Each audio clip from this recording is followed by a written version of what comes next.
everybody! Turn this up in my headphones for the 100th time, Charles. For the 100th time for you, Dylan, I will turn this up in your headphones. I hope they're not sick of that yet. It's only been 100 times. How could they be sick of it? Right.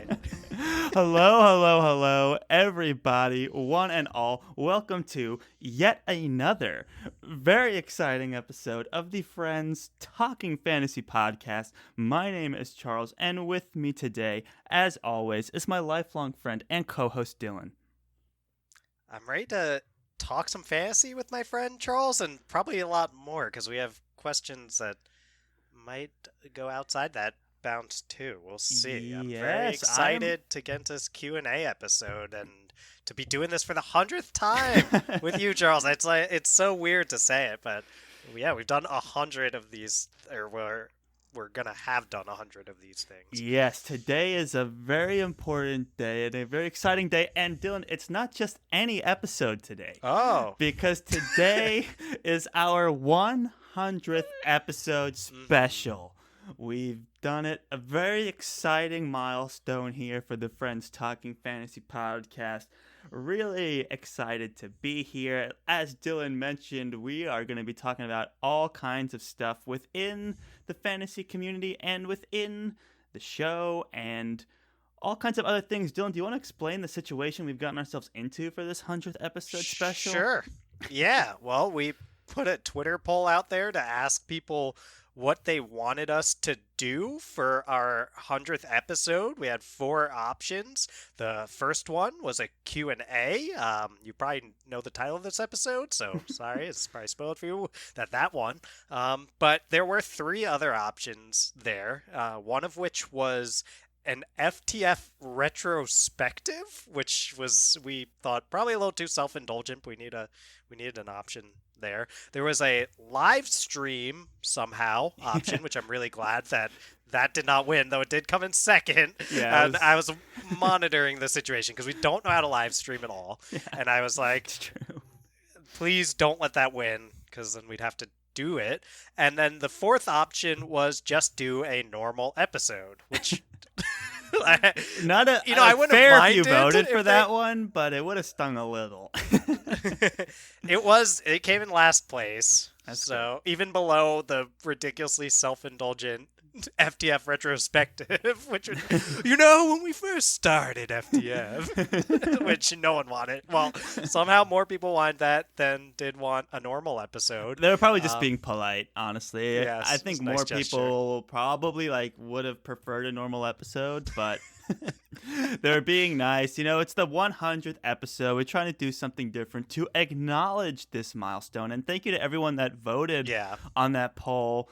And thank you for choosing the Q&A, the one I was probably most excited about doing besides just a normal episode, because I love doing those as well.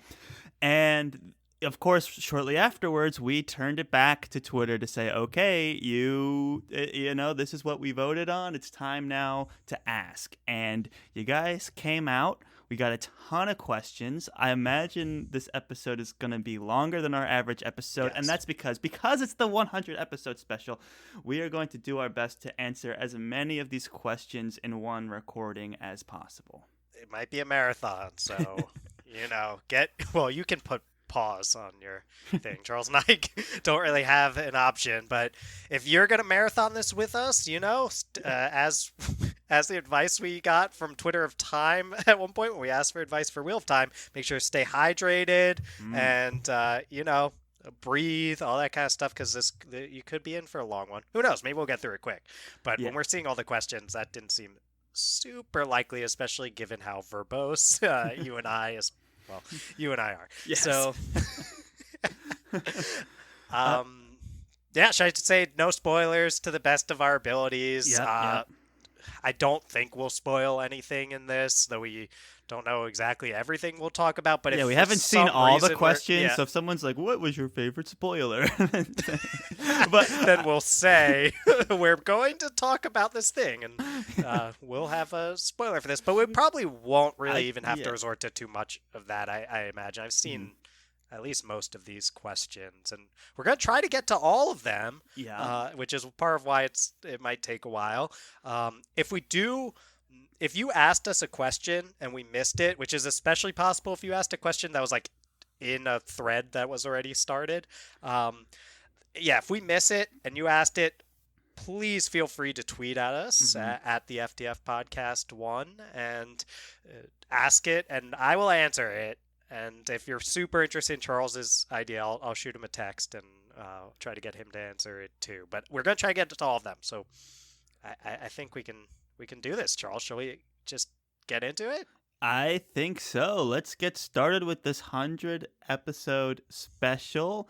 And our first question, which just comes to us at the top of our feed, is from Fiction Fans Podcast, someone we recently recorded a collaboration with, and I believe we will release that episode right after this one. I think they're episode 101. So very excited to put that episode out there, and we thank them greatly for this question. And Dylan, do you want to ask this question? I think it's more appropriate if you ask it. Sure. Yeah. So it comes from at Fiction Fans Pod, and the question is, why hasn't Charles read The Lies of Locke Lamora yet? I knew we were going to get a couple of these. And I think it's only fair for our 100 episode special, we quickly give a recap of the history of Lies of Locke Lamora, which is the first book of The Gentleman Bastards by Scott Lynch. This is a series that I have been super interested in reading for a long time. It's one that Dylan had read years ago and was constantly telling me how great it was, and it's one of those ones that's on like every like top fantasy series of all time list. It's always at near the top. But before we ever recorded the show, I had this thing of like, well, I don't want to start a series that's not finished because I have so much to read that's already completed. So I'll start with those, and then once I finish completed series, maybe some more of these books will get published and I can read through them. And that was the idea I had in my head. So I hadn't read a lot of stuff. But when we started the show, Dylan, we came up with Friends Pitching Fantasy, which is how we determine the next books we're going to read. And Dylan had pitched, I think it was right away. The first books you had pitched were Kingkiller Chronicles and Lies of Locke Lamora, the Gentleman Bastards series. And I was like, oh man, this is such a difficult choice. And I don't know, I just went with Kingkiller because that was one that was near and dear to your heart. That's one that is so widely loved and discussed in the fantasy community. Just there's threads of conversation about it all the time that I've just had to constantly avoid and look away from because I hadn't picked it up yet, because that was another series that's not done yet, famously. So I chose that one, and I don't regret it, honestly. I love Kingkiller Chronicles, and we've made so much content around it. I do not regret it. The next time it was pitched, you also pitched Joe Abercrombie, whom we both read quite a bit and we enjoy. And the reason you pitched it was, look, the last book in his second trilogy drops this year, and if you pick this, we can read through them all in time for that book to be dropped. And I was like, okay, how can I not pick that? One, Joe Abercrombie, like, you've gone on record a few times saying he's one of your favorite, if not your favorite, fantasy author, and I really enjoy Abercrombie, and I hadn't finished his work, so super excited to get into it, and that's why I picked Abercrombie. But that, like, Dylan went on this social media campaign about, why haven't you read Gentleman Bastards? Like, why do you keep rejecting it? And that started to get some steam, and now every time I go on Twitter, it's like, why haven't you read Gentleman Bastards? I'm like, hey guys, I'm so happy to join Twitter. It's like, read Gentleman Bastards. Yes.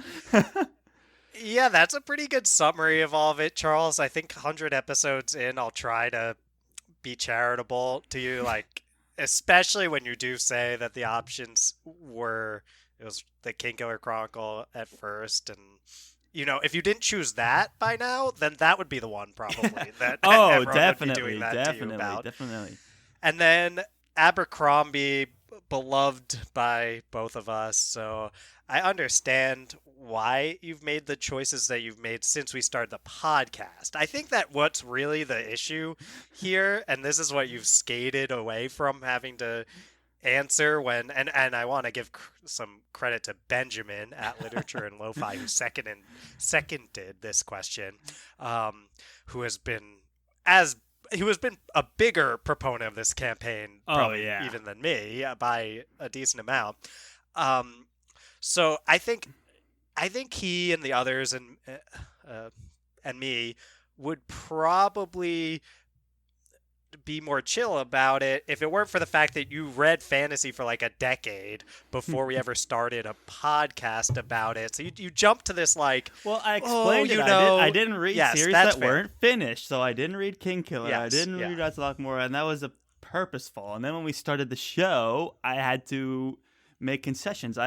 How do you choose between like two incredibly popular series? And I don't regret my choices. And Benjamin and I, shout out Benjamin, we've had back and forth. So I've explained my case to him on multiple different formats through email and through Twitter.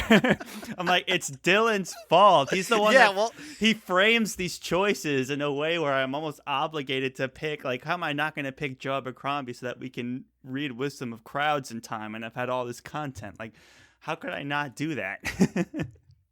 Woe is you, Charles. Woe is me. So that is the story behind Lies of Lochmora. And Dylan, I challenge you to pitch Lies of Lochmora in the next Friends Pitching Fantasy. Wow. And it will be very difficult to dissuade me from choosing it. I'll say that. Okay. Throw down the gauntlet. Although Stormlight Archive will have to be in there too. I begged you not to pick make me choose between Stormlight and Lies of Lochmora. But that's a thing, is like there has to be stakes to Friends Pitching Fantasy. If you're like, oh, please pitch the Lies of Lochmora, I'm gonna go all Gentleman Bastard, not just Lies of Lochmora. All 3 books are out when I do pitch it in our next Friends Pitching Fantasy. But it's like you almost have to pick it now, it feels like. So I'm like, I'm not gonna throw you a softball here. The people want stakes, and I think I have to bring Stormlight Archive by the great Brandon Sanderson as the other one. And then I think that, I don't know, the other one I've been thinking about is actually Robin Hobb, like the Farseer I pitched Robin Hobb to you, and now you're going to pick it to me? Yeah. That was in one of my FPFs.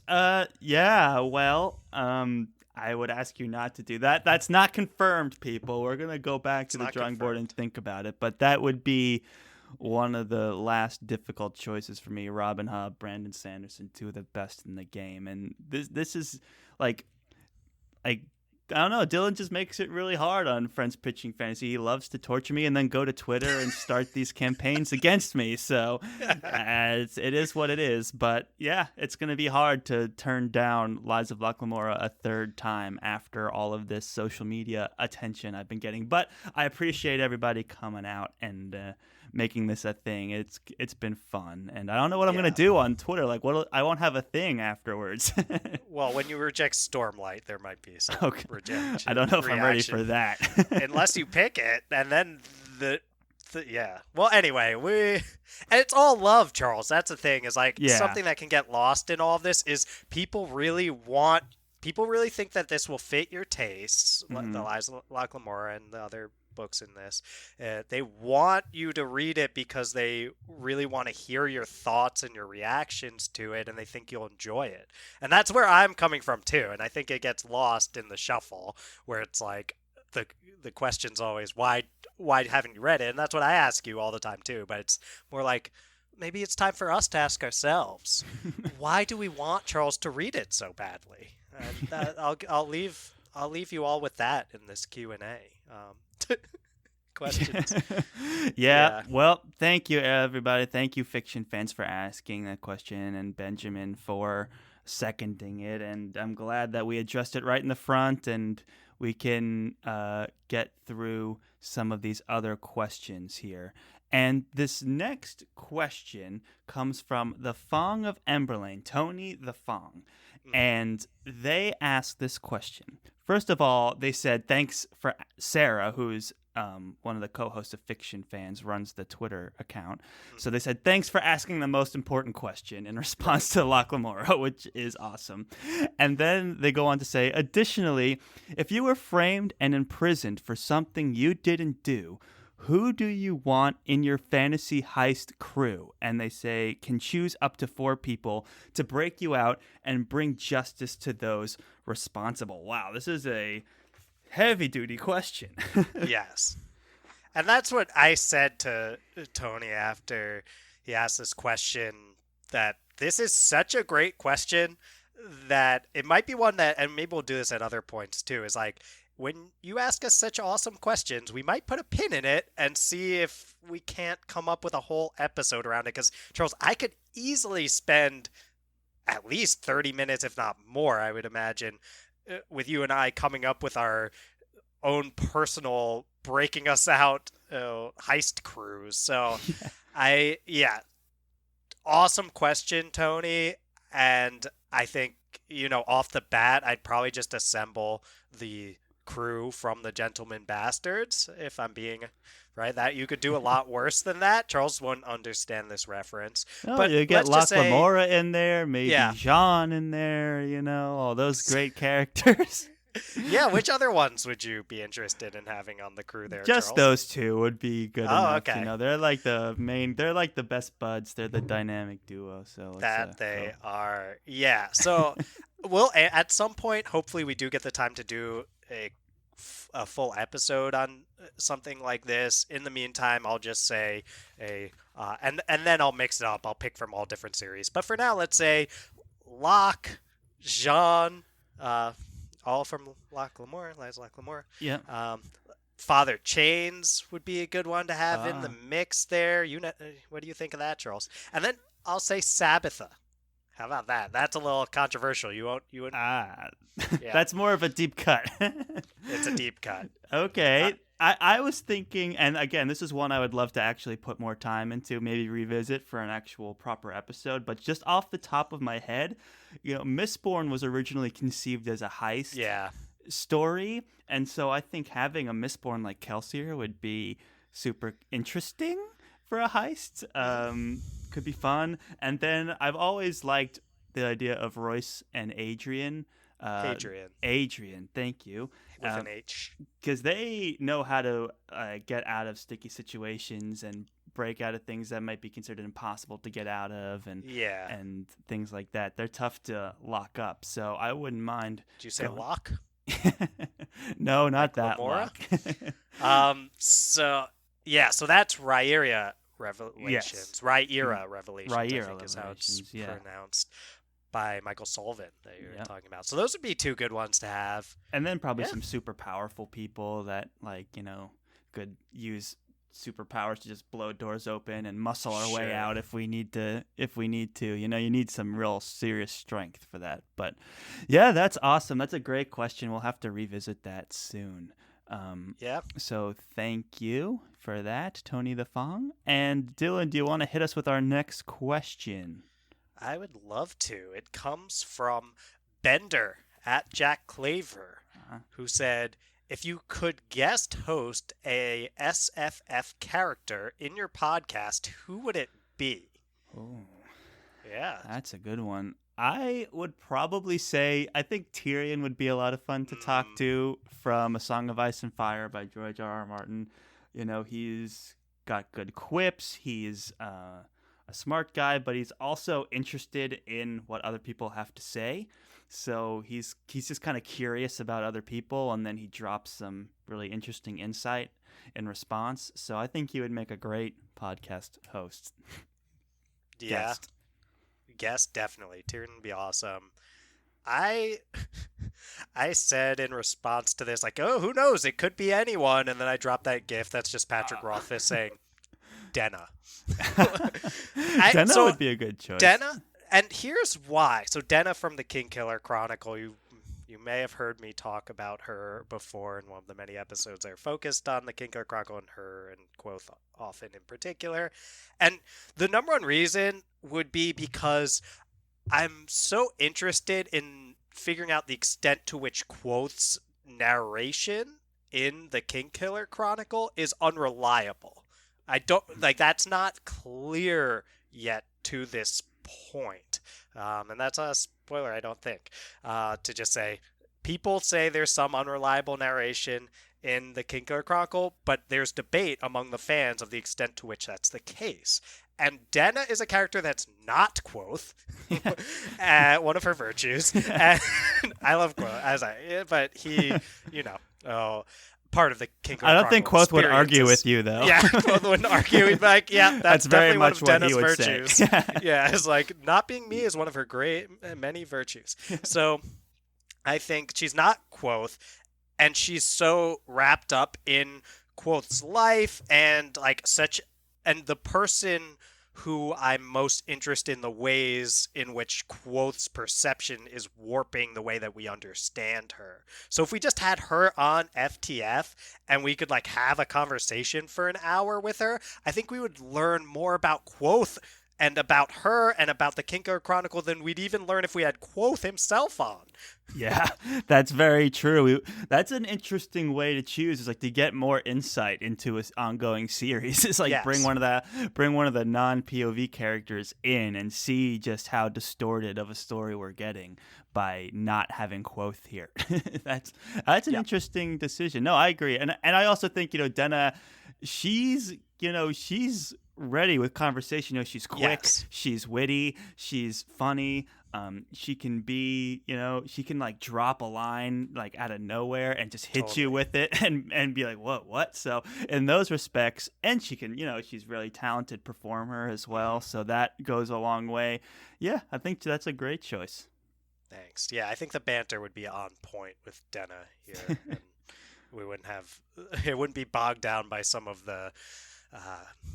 those moments with Quoth and what's going on in that relationship. Right. It'd just be hopefully a fun, interesting conversation with someone who'd have a lot of interesting things to say. So, yeah. That's great. Perhaps the shortest conversation we've ever had about Denna, so that's a huge milestone for us. 100 episodes in, I've learned to keep it down a little bit. So thank you, Bender at Jack Claver, for that question. Awesome question. You want to get us into the next question? Yeah, so this is a deep one from Peter the Swordsmith at Eldrazi56. And that is, who's your favorite fantasy author why? That's asking for one. Yeah, which is that so is a hard loaded to question. do. That's tough. Oh man, you're coming in with the hard stuff. It's hard to answer a favorite question. I feel like you just got to go with what you're vibing on right now in the moment. That's how I like to approach these favorite author questions. I gotta say, an author that has skyrocketed for me and has me thinking about them and has me so interested is Ursula K. Le Guin. Yeah. She rereading A Wizard of Earthsea now in the context of this show and having read a lot of fantasy in the past 100 episodes really sticks out for me right now. Just really, really thoughtful, poignant work that was hidden in this really short but comprehensive young adult story before there was the young adult genre. So, and for all those reasons, she's impressed me quite a bit. And then, we're both Abercrombie fans. I think Abercrombie's voice just writes to, I'm going to speak for us both and you can correct me, but writes to our specific tastes, I'd say. Yeah. No one is hitting the specific niche interests in character work and voice and everything that Abercrombie's been hitting in First Law, and just doing those character studies and everything has been so much fun. So those two are sticking out for me. Yep.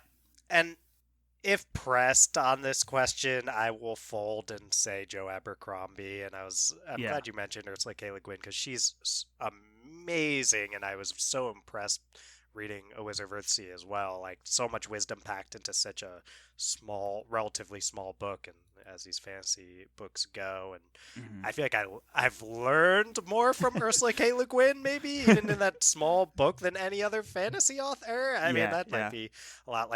She has so much wisdom, and I want to read so much more of her, and I'm excited because she's, for me, very new, even though obviously these were published so long ago. That I read my first Ursula K. Le Guin book recently, so so I'm very excited about her. But if pressed, who is your favorite author? I've probably said it before on the podcast before I start trying to be a little bit more like who am I vibing now? And you want to be able to change and be flexible. Like you don't want to like throw down the gauntlet and be like, I'm a Joe Abercrombie favorite author and I'll never change. Yeah. Like that's a little much for me, and I learned to speak a little more flexibly about these kind of things. But if pressed, yeah, it's Joe Abercrombie for me too. Same things you were talking about there, Charles. Fitting our specific taste, that dry sense of humor, that focus on characters and their psychology and things like that. I also want to give a shout out to, well, Patrick Rothfuss is in the mix for me too. And then Rebecca Kwong, R.F. Kwong is what she writes under, is like, I've read so much more by like Joe Abercrombie than I have by Rebecca Kwong, because Rebecca Kwong is so much earlier into her writing career at this point. But like, she's a person who sticks out to me as like, how many more she has to have so many more awesome stories to tell, and I love the Poppy War trilogy so much that like I wouldn't be surprised if at some point in the future I'm answering this question with Rebecca Kwong. That's well said. Yeah, she like her for a debut fantasy trilogy is just absolutely mind blowing the amount she was able to accomplish. So yeah, absolutely. And the main character in that series, Rin, is another one of our So favorites. amazing. So also we gotta give respect to George R. Martin, who this show would not exist without his incredible talent in A Song of Ice and Fire. So that is like one of those like Titan series that we just admire so much, to the point where I don't even feel like we need to bring it up too much. Like, of course, like I feel like George R. Martin's a bit as a given that he's one of our favorites, but I just wanted to throw him in the mix, make sure he gets some credit. Most influential for us in terms of the fact that we're sitting here after recording 100 of these episodes. That's fair. Yeah, he definitely gets a lot of credit for that. All right. And he's awesome.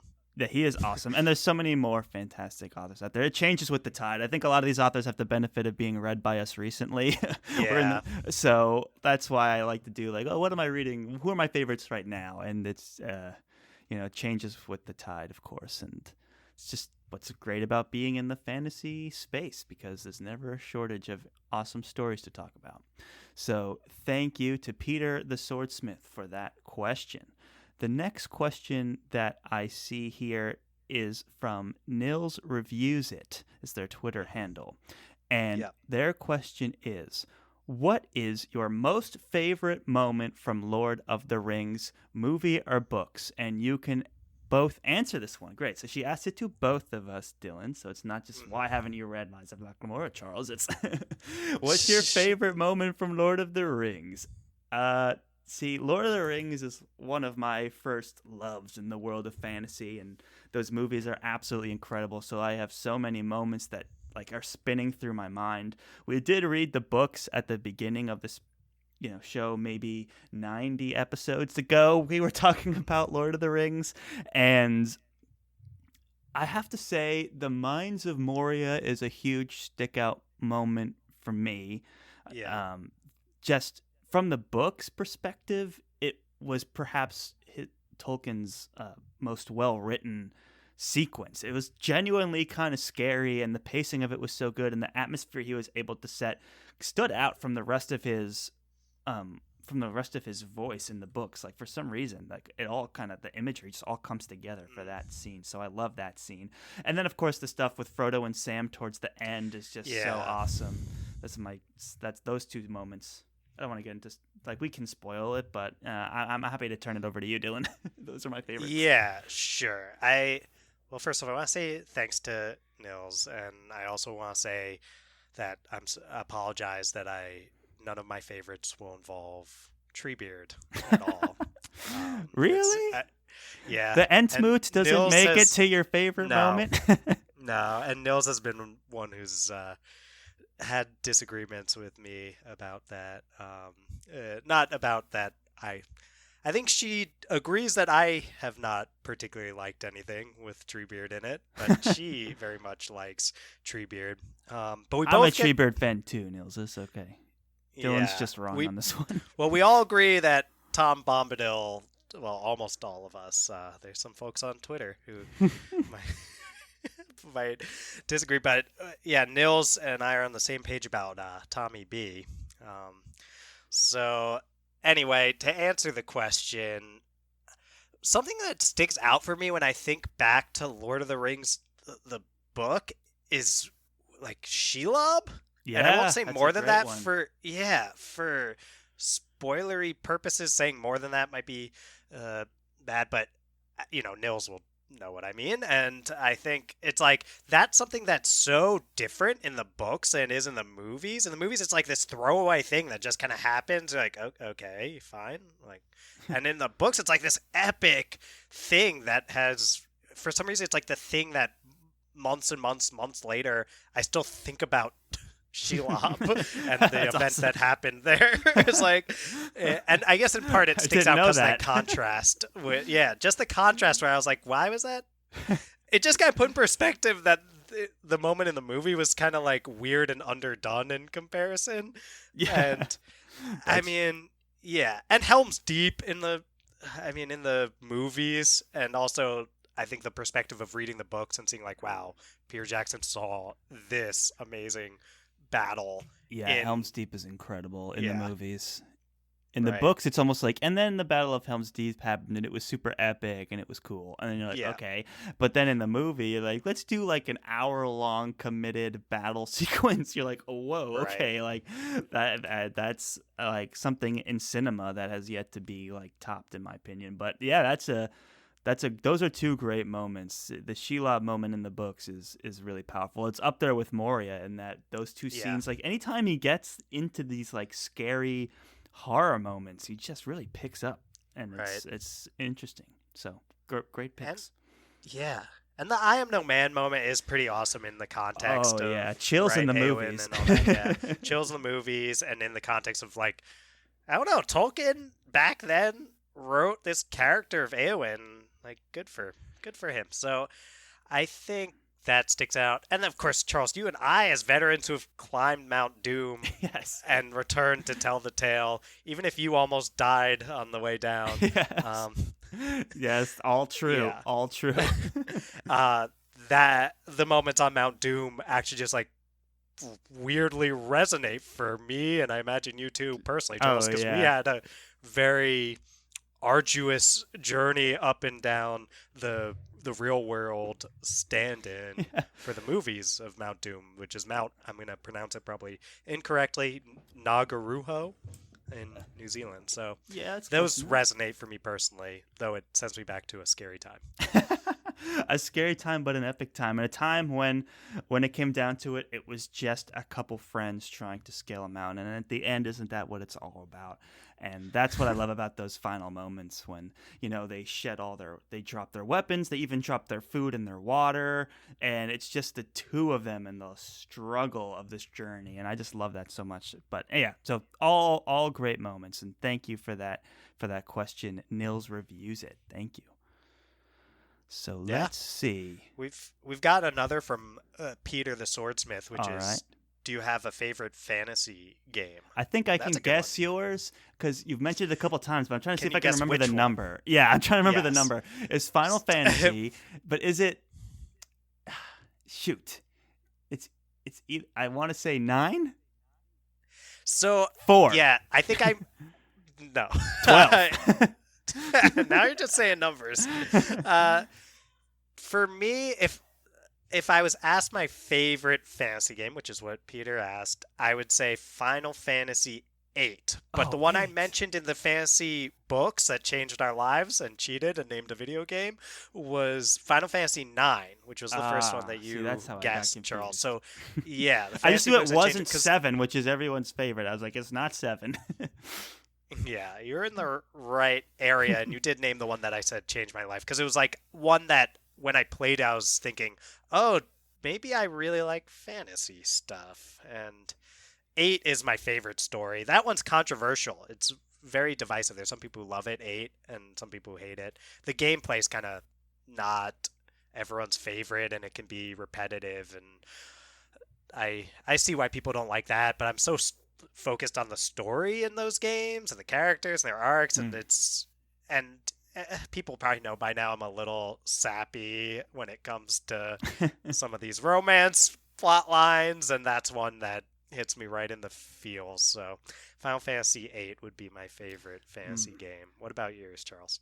Well, yeah, this is a great question, and a lot of these I'm reading for the first time right now, so I'm trying to come up quick. But I think I have to say Skyrim. That's the one I've put the most hours into by far and played the most, and I don't think I could say any other game because I don't know. I just love playing the different classes, going on the different quests, being able to play it however I want, in any order I want, and just the idea of creating your own fantasy story in the sandbox environment of a fantasy world where you can do spells or use any kind of weapon. To me, um, that was the game, and I've played it since since it came out when we had just started college. So it's all these years later, and it was awesome and still play it today. I have it on my Nintendo Switch, and I Wow, love to be able to pick it up when I'm on the go, So, yeah, great game. that's awesome. I never really got into Skyrim, but people Oh, love dude, it. you And I gotta remember you get playing in. it when we were younger too, and like going to your place, and I could tell you were really into it. Oh, yeah. Yeah, you should pick it up. It's fun. Yeah, I might get there one day.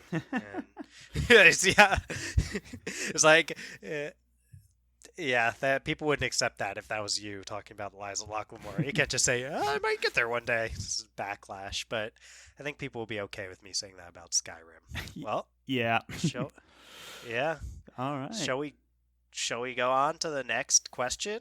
Yes, let's do it. The next question that I see is from Beth Tabler with the Twitter handle Beth Tabler. And At thank Beth you Tabler, so much, Beth the great Tabler. Beth Tabler Yes. from Before We Go blog.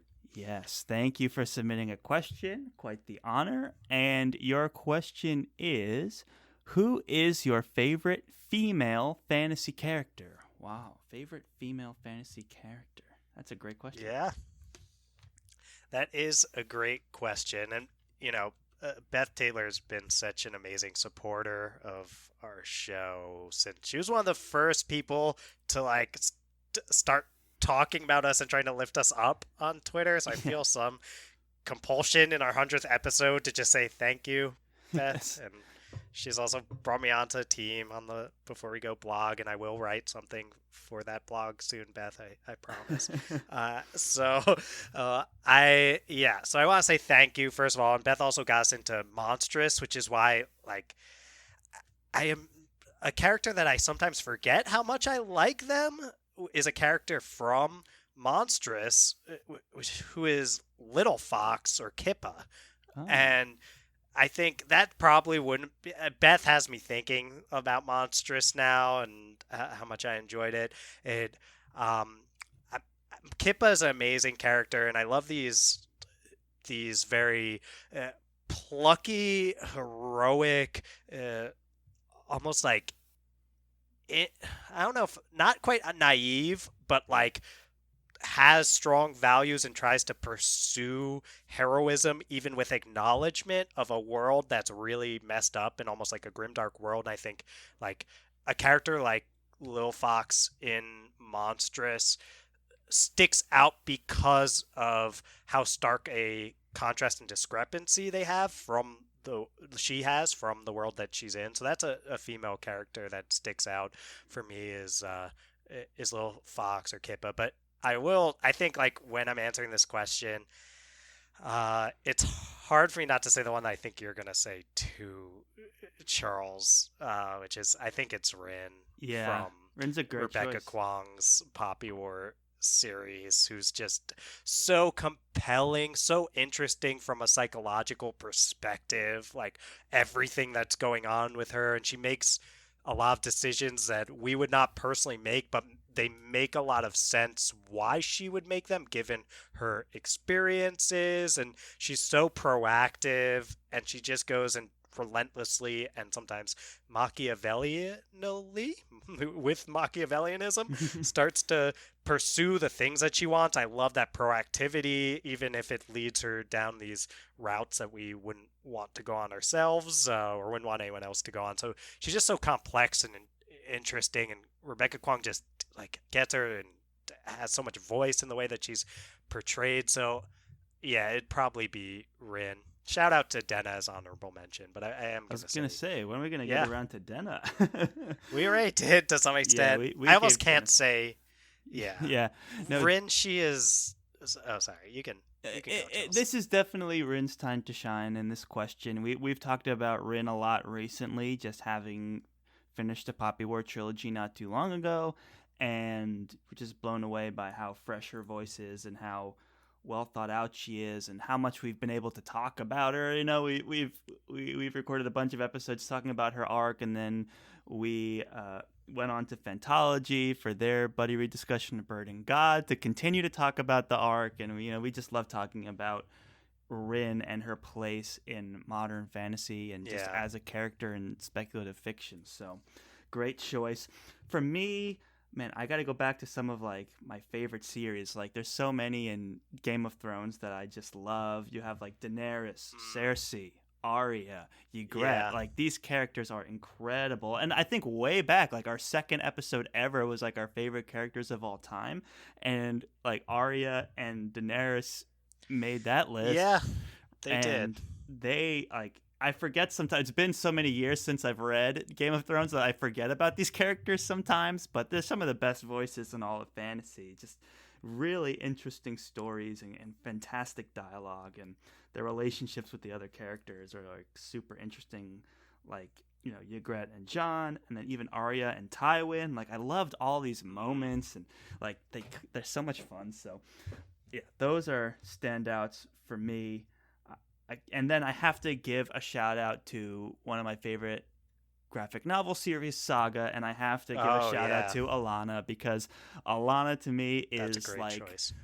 one of the best like representations of like a mother character in fantasy, especially a modern fantasy series, and it doesn't fall into any of these tried and dare I say stale tropes of like parents in fantasy or they're either dead or die at the beginning. But no, Alana is she's not like the whole point of her character. She's not defined by being a mother. She's like the matriarch of a family and they're trying to survive, and she's also her own voice, and it's so strong, and she's trying to like take care of a family while also feeling like she's got her own identity and is alive and doing her own thing. And it's just so interesting to watch the story play out with her and Marco, and then with all the other people in their world and their extended family and their friends. And it's just such a fresh, modern voice that's brought to life by Brian K. Vaughan and by the illustrator Fiona Staples. It's just Yeah. incredible. So,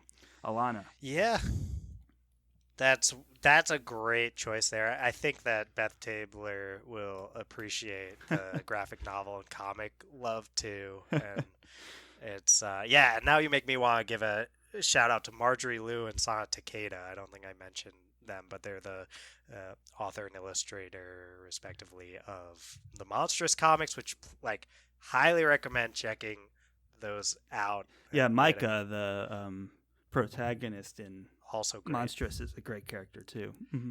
Yeah, she's the kind of character that if it was a more typical fantasy world around them, I think I would gravitate toward Micah. But because the world is so grim dark, it is that like Kippa, Little Fox, she sticks out. Yeah, no, I think you because- made the right pick. You know what I'm saying? Yeah. Yeah, but they're both so great, and that's what it's. Yeah, the character's fantastic in both of those graphic novel and comic series. So thank you again, Beth. And Thank you, Beth. yeah, Shall we get to the next question? let's do it. All right. So the Chronicler at Chronicler Blog posts a three-parter question, or three separate questions here. They say, what are the best books to recommend to someone just getting into fantasy? Now, if you were to go back to our first episode ever, Which please don't. yeah, we highly recommend not doing, because we needed a good 100 reps in before we could string together something more coherent than than that first episode, and just things from production value to structured conversation to experience so much better now. But we did in that episode talk about what we called the gateway book recommendations, and in that one we dropped Mistborn, Magicians. Those were our top 2. But Dylan, has that changed for you 100 episodes later? Is there something you'd add to this list? You know, I think the the thing about these kind of recommendations is I frequently don't recommend the ones that we list in the gateway recommendations when people ask me when they're just trying to get into fantasy, because the people who most likely are asking me that question are people I know in my personal life, and I know them as people, Yeah. and then I'm like, You can I cater feel more like to you their would really specific like tastes. this. Yeah. And I just had someone ask me this recently, and I basically recommend to her to check out A Wizard of Earthsea by Ursula K. Le Wow. Guin, or the Poppy War series by R.F. Kuang. And I recommend that because I just thought those would resonate for this person. And, I've had people I've even recommended like Wheel of Time, which would not, I mean, I guess honestly that was a gateway for a lot of people. So I don't know why it's hard to recommend something that's 14 books and Yeah. 1,000 pages. But I agree. I could recommend that. And Mistborn is like, if I don't know anything else about you, I will recommend that because like it's hard to not really like Sanderson's work, and Mistborn in particular is very like it's got a little bit of everything, and it gives you a good taste of kind of what is going on in fantasy, not like super modern fantasy, but like when people are thinking like fantasy, you mean like elves and dwarves and all this kind of stuff, like that's their image of it. And then I'm like, okay, well if you read Mistborn, you'll get a sense that it's not all that, and you'll probably, I feel very confident you'll enjoy it. So that one's come up for sure. But I think it is like my best recommendation to someone offering recommendations to someone just getting into fantasy is like recommend to the person more so than the book, and that might be different. Just as long, it's all about setting expectations. The one that I almost never recommend though, which is like my favorite, is one of my favorites, right? Trying to be flexible. Yeah. Is The First Law. Because I think while we love that series, a lot of it involves this kind of like what's interesting about it is if you're genre savvy, like, and by that I mean just like you've read a lot of fantasy, you'll pick up on a lot of the things that Abercrombie's subverting, and otherwise you might get this feeling. What do you say, Charles? Like through the woods and over the river and through the woods, but no grandma's house. Yes, and it's like that's kind of the point with Abercrombie in some ways. I won't get into the details, but yeah, I would say to fully appreciate Abercrombie, you'd need to be a fantasy fan just to appreciate what he, or at least experienced with like some of the modern fantasy tropes, so that you can see exactly what like his love letter to the genre is, in those respects. You can of course enjoy the story without any experience, and if you're curious about it, you should just read it.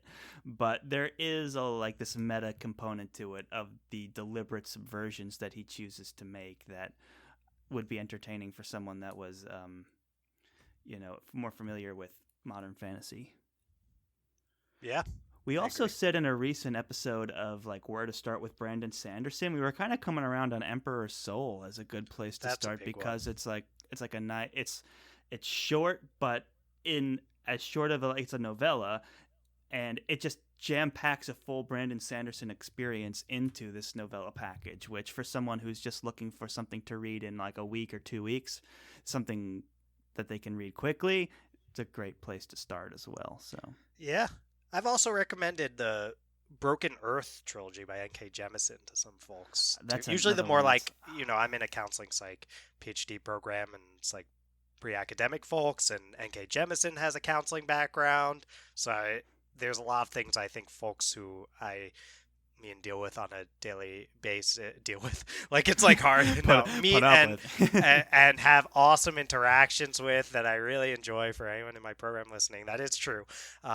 And a lot of those folks are interested in the kind of things that N.K. Jemisin explores, like power and oppression and things like that. That there's a reason N.K. Jemisin winning all those Hugos. Oh, well said. I mean, that one's way up at the top of my TBR list, and you've pitched it before, and I think that was the one with Lies of Locke Lamora and Kingkiller Chronicles. I was like, oh my goodness.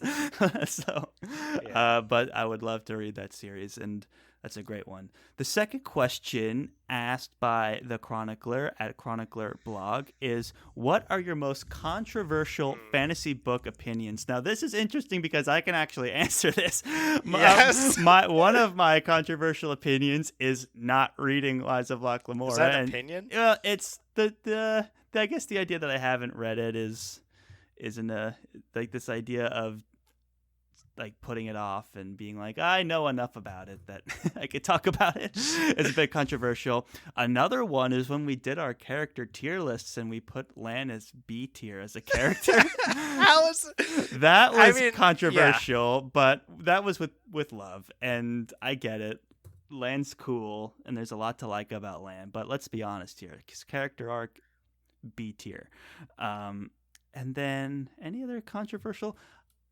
Not so much controversial. I've just kind of put Terry Pratchett on ice for years and years and years, and I never thought I was someone who would really get into him too much, but the lovely people over at Fiction Fans are getting us to collaborate with them on an episode with Weird Sisters with Terry Pratchett, and we're going to be reading it, and I'm looking forward to it, and I'm keeping an open mind about it. But yeah, I think if people were like, oh, you kind of been avoiding Terry Pratchett, I feel like there's a lot of hardcore Pratchett fans out there that would consider that controversial. Yeah. No, I mean, you took an interesting approach to this, Charles, because we actually have evidence of the things that we've said that then have gotten the biggest reaction. And it's like, it doesn't feel like it's what Chronicler was probably looking for, to be like, Lan is good but not great. Like, it's like the most controversial opinion from Charles. But weirdly, it's one of the things that has gotten on social media the most, like, stirred the most controversy for whatever reason. Putting Lan in B tier really was. People were like, Lan is A tier easy. S. A lot of people are saying S. Yeah, I will never put Lan in S tier. Sorry, but look, you can put Lan in S tier. That's your right, but not in my tier list. Yeah, he's a sword guy. He's cool, but you could take away the sword and yeah, whatever. What's left? Now I'm gonna get some hate too, but So I'm thinking about this too. For me, if we're just saying like consequences of the things I've said, what is most controversial? Somehow, like, number one is this kind of joint thing where I don't like Treebeard and I don't like Loyal. Yeah. It's like, that's probably the thing that I have stirred the most controversy around. So that's from the Wheel of Time, is Loyal, character who tells people not to be hasty, and it feels maybe a little bit derivative of a character from The Lord of the Rings named Treebeard, who also tells people not to be hasty. I have a reputation for some hastiness, perhaps, and I feel invalidated by those two telling me not to be hasty, and I don't know. They've just never worked for me. It's like, it started as a meme, I think, but now it's like one of those things that it's like, oh, Dylan hates Loyal, and that people talk about. I think probably my other, and then in terms of and Elaine too is another one that people like talk about, that I like Elaine. Yeah, you defending Elaine was kind of controversial. Wheel of Time. Yeah. Yeah, and then probably the other thing is Denna. Like, like that. Yeah, all of our having an opinion about Kingkiller puts you in controversy, because just people have so many passionate opinions on both sides of all of these discussions that it's easy to get caught up in it. But you dig in. You've got your opinions, and we've made them heard several times on the show, and several more times in the future as we continue to do the show, I'm sure. But yeah, that's a good one, though. I'm with you on the whole Denna situation. Yeah. I mean, basically the opinion is like, Denna is a good character. And I've said a lot more to try to justify that I won't get into the details of. I mean, we have an episode called In Defense of Denna, so you can go watch that.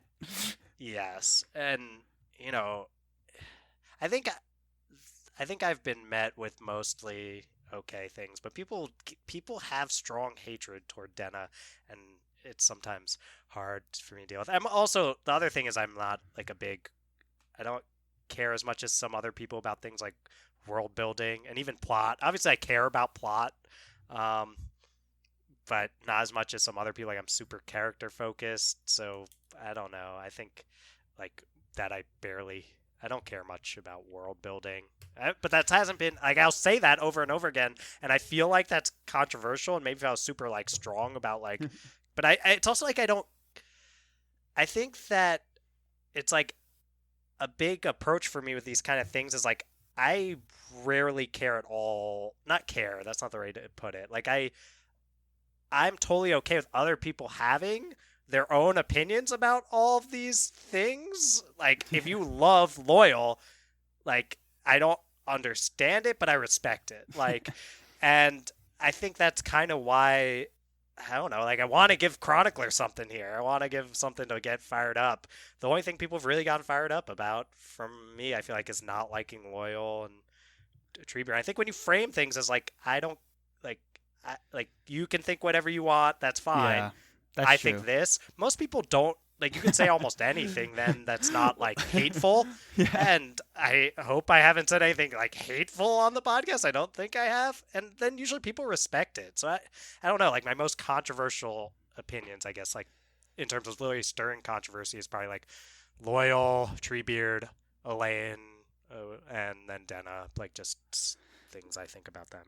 Yeah, that's true. Yeah, we're pretty open to hearing other people's, sides of things, and we're willing to accept them. But land B tier, obviously, get out of here with the S tier. Never gonna happen. That's the one thing that Charles will not accept. Let's get to the next question here, which is which series would you make a show for, and who plays the main? Wow. That might be a pin in it episode. Like that's an episode. Yeah, that's an episode. I will say I think The First Law is overdue and needs its time. I get it's challenging, but it can be done with someone that really cares and understands the source material of The First Law. It can be done, and it would be incredibly good, but it's difficult. Not a challenge to be taken lightly. The other one we've talked about is Mistborn. I think Mistborn's overdue, but that could be a movie instead of a show. Yeah, it's moving. I mean, that's like Kingkiller would be a big one for me. I'd have to think. Like, that's why I think it's like put a pin in it for an episode because like fair. I don't know who would play Quoth. That's a very important thing. Who would play Denna? Who would play but Kingkiller Chronicle by Patrick Rothfuss. It's obviously there's been rumblings about that and things like that. I'd love to see that one. First Law, and Rebecca Kwong's Poppy War again is like we're getting that too. There's action being taken. So most of them, I feel like there's at least been rumblings. But First Law, it's so hard to capture that tone, I think, without Abercrombie's prose and voice and all the internal musings. That's a hard one. But if you could guarantee it was good, that might be it. But in terms of the cast, I don't know. I'd love to do an episode on that, Charles. Yeah, we could have episodes of casting different series as like that could be a thing we can try, like casting a Mistborn movie or casting a First Law show. Like we could try those. Yeah. So thanks you for that idea, question. Yeah. Thank you. Yeah. All right. Shall we go on to the next question? Let's do it. Next question comes from @FantasyBookNerd, which is Fancy Book Nerd, who I lovingly call FBN. And FBN asks, if you put Joe Abercrombie and Brandon Sanderson in a cage fight, with the winner being the only books that you could read for the rest of your life, who would you put your money on to win? So I have my idea of who I think would actually win in the cage fight between the two, and that's where I would put my money because I want to make money, and I would put it on Joe Abercrombie because I've seen his vlogs. Okay, I've seen the biceps peeking out of those polos, so I have a feeling that he would do well in a cage match, based on strength. Yeah, I also think it's like I feel like. I mean this as a compliment to Brandon Sanderson too. I feel like Brandon Sanderson would play very fair. And I feel like Abercrombie, a man who's written a lot of characters who we won't go into detail about here, but we've talked a lot about, who don't all play fair. Like Abercrombie would probably do whatever it took to win a cage match. And I think he's also probably, compared to Sanderson, who's probably the biggest. I mean, he's got to be, right? The biggest name in fantasy right He's now. definitely I one of mean, the most prolific, most best-selling fantasy authors of right. like this year, the past 5 years. Like, he's killing it. Yeah, take George out of it. Like George R. R. Martin still probably, if you just grab someone on the street and say like most famous living fantasy Yeah. author, they'll Name say a fantasy George. author But that's not Tolkien. It's like, yes, George. yeah. So, but in terms of like who's putting stuff out and in the fantasy community, who are people talking about? It's probably Sanderson is at the top there, and I think that Abercrombie might have a chip on his shoulder too, which adds to this like There's he's some gonna show motivation. up ready to just like and Sanderson's like, maybe we can talk this out. He seems like a really nice guy, and I don't know Joe Abercrombie that well. He seems nice too, but I also think he'd be willing to play dirty and mention Just Cage based Match. off So the my characters he's money's written, on I'm not Joe. surprised. Yeah, me too. Yeah, and who could you read for the rest of your life? I mean, I would hate to lose either of these Me authors. too. And you're losing like on a book by book basis. I would say while I love both Sanderson's books and Abercrombie's books, I definitely would say I enjoy Abercrombie's books on a book by book basis more. Mhm. But you're missing out with Sanderson if you lose this one on so many more books. He's just published so many more than almost than That's the true. vast majority of people, including Joe Abercrombie. So Yeah. it'd be a shame to lose either. Oh yeah, that's tough. But if I was gonna bet my hard-earned money, I'd put it on who I think was gonna win, and I'd have to give it to Joe for all the reasons you said. Yeah, It would be and we sad gotta though. I like either way we're losing, right? Yeah, and we got a follow up question from at JC Kang 804. JC Kang, who would we want to win, or whose books do we think we'd be reading? Okay, so who would we want to win? I don't know. I want them to. Yeah, I don't want any. I don't want them to fight. Is that Like for cop me, out? I'd want them both to win. I'd want it to be they're like, you know what, we can both like be writing books that people can read whenever they want, and like, yay. So that's the unfortunate thing about it, but yeah, they have different reasons. Like if I wanted just to know I was gonna have like a couple books every year to read, then like Sanderson, and they were all be great books. Sanderson. If I want someone who's writing to like my specific weird tastes of dry humor and emphasis on character, then Joe. So like it's hard to say. Take your pick from Yeah. that. I think we're Yeah. ready for the next question. All right. Well, the next question is from Fiction Fans Oh, Podcast great. again, which means Sarah probably. Maybe the answer to this is self-evident, but if you could have any author on as a guest, let's make it interesting and say alive or dead, who would it be and Oh. why? I have a surprising, well, I don't know with what we talked about already, but I have an answer that Go for it. people might not expect from me. I have it in my brain. Yeah, Ursula K. Yeah, Le that's Guin. what I thought you were gonna say. Just Yeah, based on how 'cause- you were setting me up. Yeah, exactly. Like once I started, because I mean, first off, like there's all these interviews currently happening. Like who else would I say? Like, yeah, maybe Patrick Rothfuss comes to mind as someone I'd love to have a conversation with and like pick his brain, that kind of stuff. And Joe Abercrombie and Brandon Sanderson, right? We'd imagine if we could ever be in a place where Yeah. any of those people would want to talk to Yeah. us, that would be incredible. And all of that being said, like I think I would learn the most from a conversation with Ursula K. Le Guin Yeah. based on how much wisdom there was in A Wizard of Earthsea, and I've read some quotes and stuff from Mhm. her, and she just seems so with so much to teach, and I would Yeah. want to learn Her from her. understanding of fantasy as a genre is just so unique in like all the like we love all these different fantasy authors, but for some reason Ursula's been sticking out for us, and it comes back to this idea of like her book very purposely doesn't have like wars or battles or politics. It's very introspective, and using fantasy as a way to explore that is somehow, even though this book was written in the late 60s, it feels so unique and fresh now. And so that's I think is what we're getting at of like why she would be super interesting, because you're having like this out of the box fantasy conversation with her, and that would just be super interesting. Yeah, that's a great choice. I mean, there's all the classics I'd love to talk to. Rothfuss I think would be super entertaining and insightful. Sanderson is just so forthcoming with his knowledge and his experiences that I think I would learn so much from picking his brain. I think he'd be so generous with his knowledge that I would love to talk to him. Abercrombie, of course, we'd love to talk to Abercrombie. He's someone that just, for us specifically, would be such a great choice.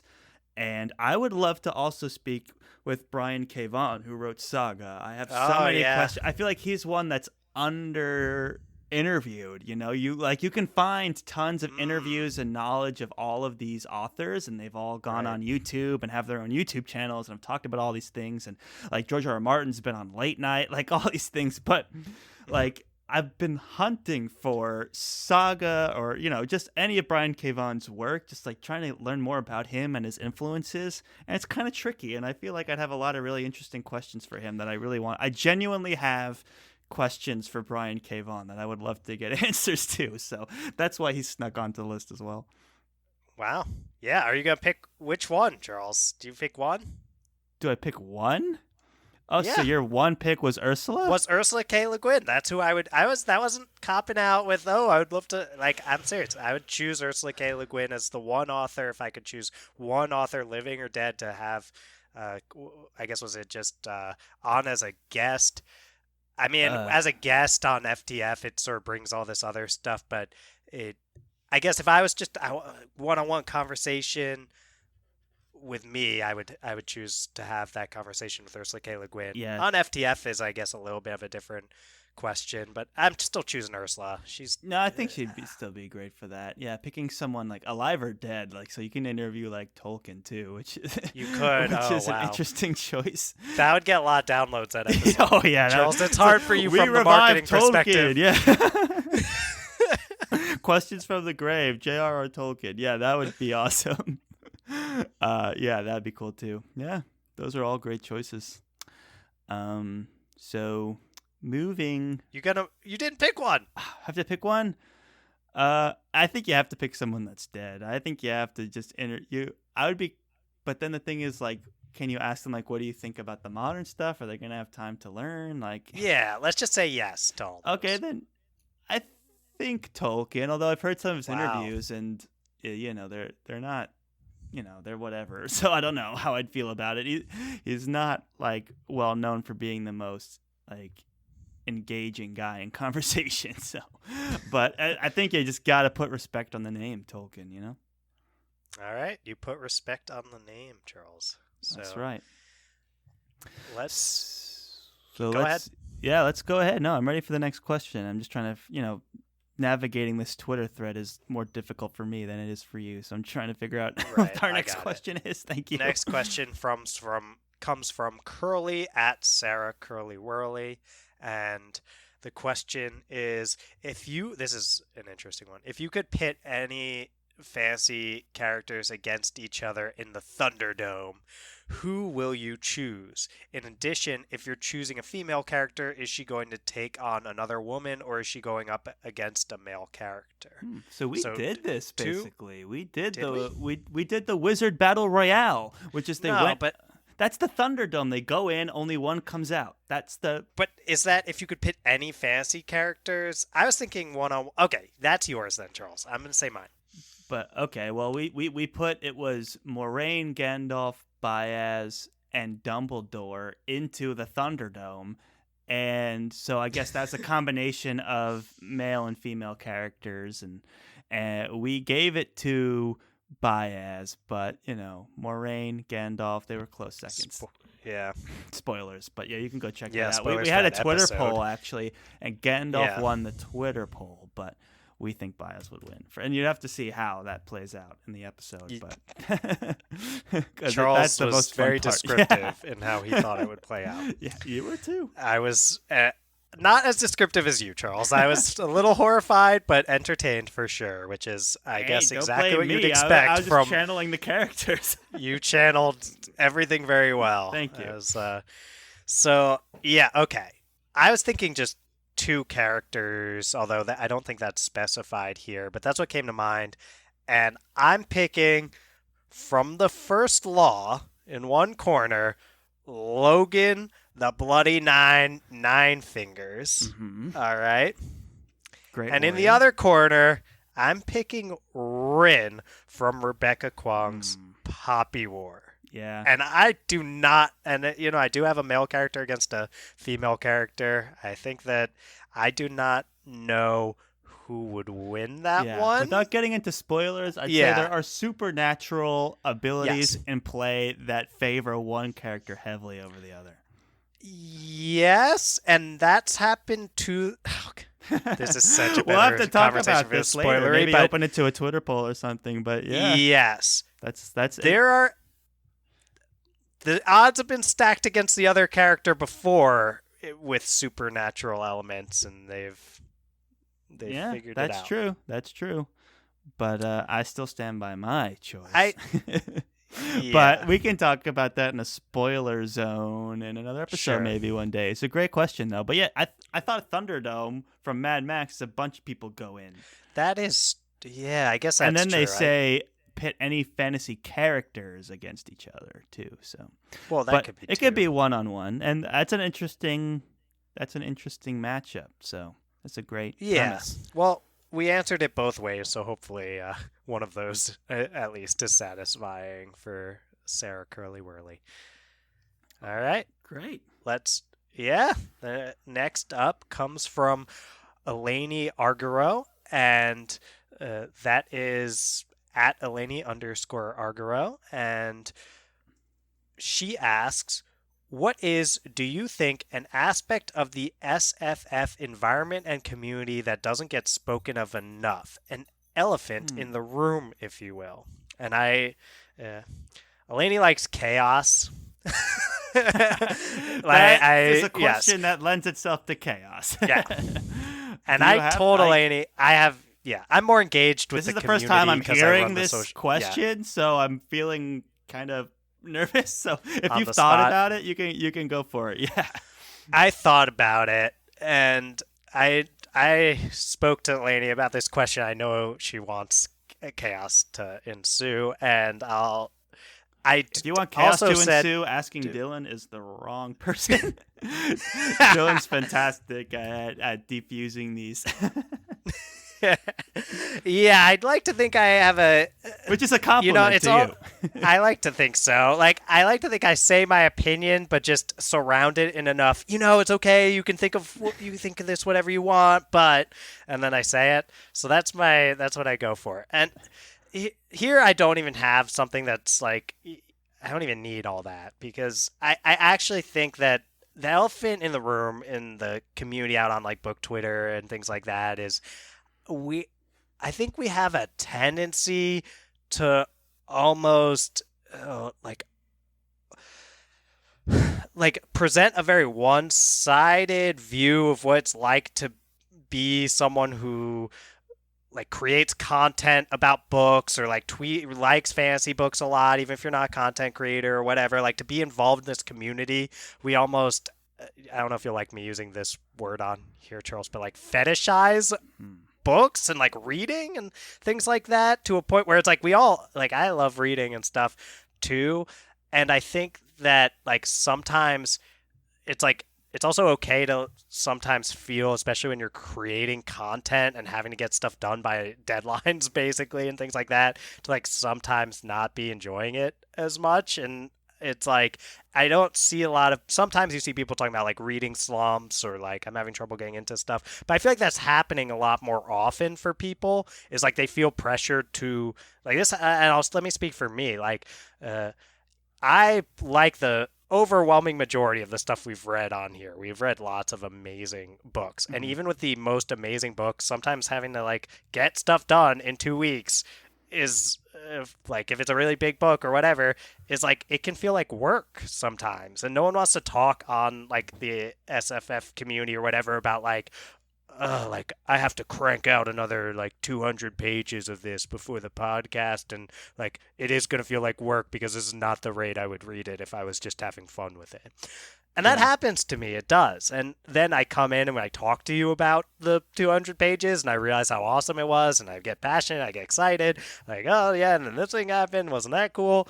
but there are times where it feels like work, and it's okay for it to feel like work. Nothing's going to just be all fun and all passion all the time. And I guess the elephant in the room is like no one would tweet that. Like no one would tweet like I have another 200 pages of book X to read, and I feel like I wouldn't read it this fast if I didn't have to do a thing, and I'm kind of like bored and that kind of stuff is like, but that happens even with amazing books, and if stuff's going on in your life too, you can feel burned out, and that's normal. It's okay. Yeah, that's the elephant. That's true, and I think that just comes from the nature of how these environments are created, right? Like we're like people that want to talk about, for example, like Wheel of Time, because they have a very active community. It's like, well, these are people who love Wheel of Time. Kingkiller, these are people who have very passionate opinions about Kingkiller. And when you're targeting, like when you're trying to communicate with these people, with these groups directly, and maybe some things you are more lukewarm on, these communities are enthusiast groups, so they're enthusiastic about everything. So having to have that conversation of like, hey, I can see like how someone with these kind of values would love these moments, but I'm just trying to get through it to get to these moments that fit my tastes more. Like having to have that qualifier constantly is important, but it's also can get a little exhausting. But it's great because there's so many different passionate communities out here that are so much fun to engage with. Like we have no problems just going out there defending Denna, putting Lan in B tier, and having that discussion. It's always fun. Yeah, for sure. And I think part of being passionate about something in a realistic way is knowing that passion will wax and wane over time. And like, I'm here, I bring in enough to have hours of conversation every week with you, Charles, about this stuff. I love it, but it's like, I just want people to be more okay with talking about the times where they're not feeling like they're loving it, because life gets busy and you don't want your hobby and your reading. Like, we do this for fun. We're not making any money or anything like that off of this. We're just doing it. And like, sometimes though, it can feel like work, and that's okay. And the other thing too is like, it's okay to stop reading a book at any time. That's another like, but I don't know. People talk about that more. I don't know. So there we go. Thank you for the question. Who asked that question? Remind me again. Eleni, thank you so much for that question. Okay, I found our place, so I can read the next question. And this question comes from Benjamin at Literature and Lo-Fi. Hey, Ben, let's see here. What are you going to ask me? Also, which books besides The Lies of Locke Lamora? Here we go. Because we know Charles clearly just does not want to read it. Okay. Have you guys been putting off, but know you need to get around to reading? Great question. And I have Saga on the brain now. We're deliberately putting off Saga until the next volume gets announced, like the release date for it. So that's an obvious one. For me, something like way at the top of my TBR that's not Locke Lamora, because Benjamin, obviously Locke Lamora is number one on my TBR. But the other books that are up there are Stormlight Archives by Brandon Sanderson. The Fifth Season, as Dylan had mentioned, is another one that's way, way up there. We've got 12 books of Wheel of Time to read. I really want Dylan to read Robin Hobb, so those are the ones that I would say. Well, I've read one. Yeah, I want you to read the whole trilogy and talk about it with you on the show. Yes, I'd love to do that too. I think that, Charles, you've done a very good job during the run of this podcast of getting rid of the things that were a better job than I have of eliminating the gaps in my targeting just what would be best for you and supporting you and putting those books. That's a really nice thing to do for a friend. I appreciate that for sure. And I think that, now I've read The Lord of the Rings. I hadn't read that going into the start of the podcast. And then Wheel of Time was the other one that I was putting off forever. Now we're reading that. And so it's getting harder to answer this question. And I think maybe this is a cop-out, but it started to be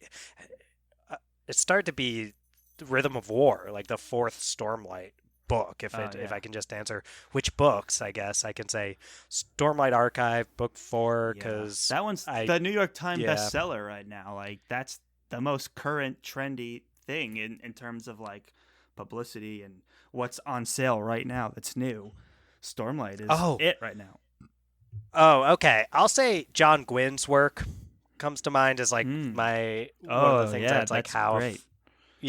But that's one that we won't get back to The Faithful and the Fallen yet, though that's in our plans to get to at some point when it makes sense with our schedule, all those kind of things. So that, I think John Gwynn's work is, I don't feel like I'm like putting it off per se, but because we will be reading The Shadow of the Gods next month, so it's like we'll start reading John Gwynn. We're very excited. His work has received so much praise by so many people that I just can't wait to get into it. So those will be my 2. Yeah. Great. Thank you, Benjamin, for the question. Appreciate it. And I think we're ready to move on to the next question. All right. We've got a few questions from Shauna Lawless at Shauna L. Writes. First one is most anticipated book of 2021. For me, The Wisdom of Crowds by Joe Abercrombie I was gonna is say, up there, and then gotta be Wisdom The of Shadow Crowds. of the Gods by John Gwynn. So that kind of segged easy, I think. Agree. Are you in the same? I agree. Yeah. 100%. Yeah, I'll give some. Yeah, I'll give a shout out to a book I've been seeing a lot of like awesome stuff about, which is She Who Became the Sun by Shelley Parker Chan, and that looks really interesting. It's a reimagining of the rise of the founding emperor of the Ming Dynasty. I just heard some really amazing things about this one, so shout out to that. But cool. Yeah, those are on my mind. Next question, if you're good, Charles. Next question is book you'd most like to see a TV/movie adaptation for, and then followed it up with part 2 or question 2, part B. If you had to cast your favorite characters in this adaptation, who would they be? I think this is probably a question we've gotten already. Yeah. Put a pin First in Laura that. Mistborn, just off the bat. Put a pin in it, though. I think we need to address this question in its own episode. I agree, and we'll look to credit Shauna and that was it. Peter who asked that previous question. Yes, probably. I don't know. Sure. Sorry, I cannot navigate this Twitter thread. Well, if it wasn't, then we'll make sure to credit if we do end up doing an episode on that, which I think we will at some point. Then we'll credit both folks who asked this. And then next up is again from Shauna, a book you'd like to give a shout out because it's currently underloved. Yeah. Okay, you got an answer for this one, Dylan? Yeah.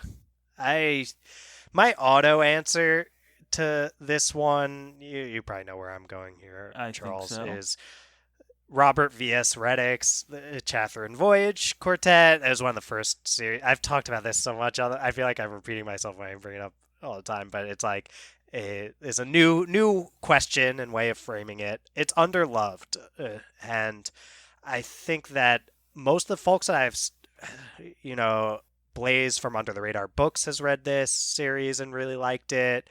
And there's talks about a read-along at some point with us and Under the Radar Books of Catherine Voyage Quartet. One of the first series that I read, so I'm interested to look back years later. But Robert V.S. Reddick, super nice guy on Twitter, and this book series just for some reason like slipped through the cracks. But great epic fantasy, takes place on this like giant boat, see a lot of the world, and characters that grow a lot, all this kind of stuff. So that sticks out. Also, Daughter of Flood and Fury by Levi Jacobs. That's a good one. That's a good one. Yeah, Daughter of Flood and Fury for sure. I'm really excited to read Catherine Voyage. So you've sold me on that one multiple times. And we've had this kind of this like underserved, like underloved book discussion before, and I've said Heroes Die And Yeah, it's kind of developing this cult following. There's a bit of an underground movement going for this one. I've heard some for sure. mumblings on Twitter. I've gotten to like weigh in on my Heroes Die takes recently, which was kind of fun. And yeah, I think this one would be great for modern audiences. It's so like its themes on violence and entertainment and like male relationships is so poignant and interesting, and I think this book needs another chance and needs to be read with a more like capital L literature lens, because yes, there's a lot of cool just Yeah. action and like surface level fantasy schlock, but there's also a little bit more under the surface there. So Heroes Die would be my choice, my go-to. Yeah, that's a good call. That's one that's definitely showing up. And now you're right, Charles. It's got this narrative around it of like more people need to go back and check this out because it was ahead of its time in a lot of ways. It's got this like sci-fi fantasy Yeah. blend, which is popular now in other folks' works. Like Mark Lawrence comes to mind as someone who uses, he writes fantasy, but some sci-fi elements get involved. And then, yeah, also this like grim, dark, like action-packed stuff going on, some high fantasy element. It's just a very interesting series. So that's a great call, Thank you. Charles. All right. Yeah. The next question that we have that I see is from On Wednesdays We Read. Mm-hmm. And Yeah. their question is, what is the one question you'd ask Patrick Rothfuss that he would have to answer? Yeah. Well, first off, I want to give a shout. I've had some exchanges with On Wednesdays We Read. They're a podcast who are doing episodes on the Wheel of Time right now. And they're doing awesome stuff. I highly recommend checking them out. They're newer to the scene than we are. I think a lot of folks will enjoy what they're doing over there. So shout out to Laura and Hannah, who are the co-hosts over there. And they're asking this because this is probably from Hannah, who I've had some exchanges with about the Kingkiller Chronicle and Denna. So, yeah, if I could ask one thing, maybe this is a tease at this point. Like, and I assume have to answer means like have to answer truthfully. Is that how you're thinking? Yeah, I think you'd about have to this, give Charles? an accurate answer. Yeah, I think so too. Like, because Rothfuss, the thing about Rothfuss and having to answer things is he gives answers all the time in interviews to questions that would be right up, like right along the lines of what I would want to ask, but he steps around. You know how he is. He's like, and I say this as lovingly, like he's one of my favorite authors, and I think seems like a really awesome dude and really caring. I know that's maybe one of my other controversial opinions is like Rothfuss seems nice, and I hope he has as much time as he needs to finish the book and get it the way he wants. So there's some controversy, Chronicler. That's true. So, but he dances around questions because he's Patrick Rothfuss, and we like to say he likes to imply more than he explies. If he had to answer my question and answer it like truthfully and not dance around it, I would ask him a question that I've thought about us doing an episode on, which is, what is the Kingkiller Chronicle about? Yeah, we've been because I don't think reflecting on that for a while. And I would ask it like he has to answer this truthfully, I'm assuming, and I would try to ask it like thematically, what is the Kingkiller Chronicle about? Like, because I don't want to give him that out of like it's about a guy in an inn named Coat. It's like, no, what is this story you're telling about?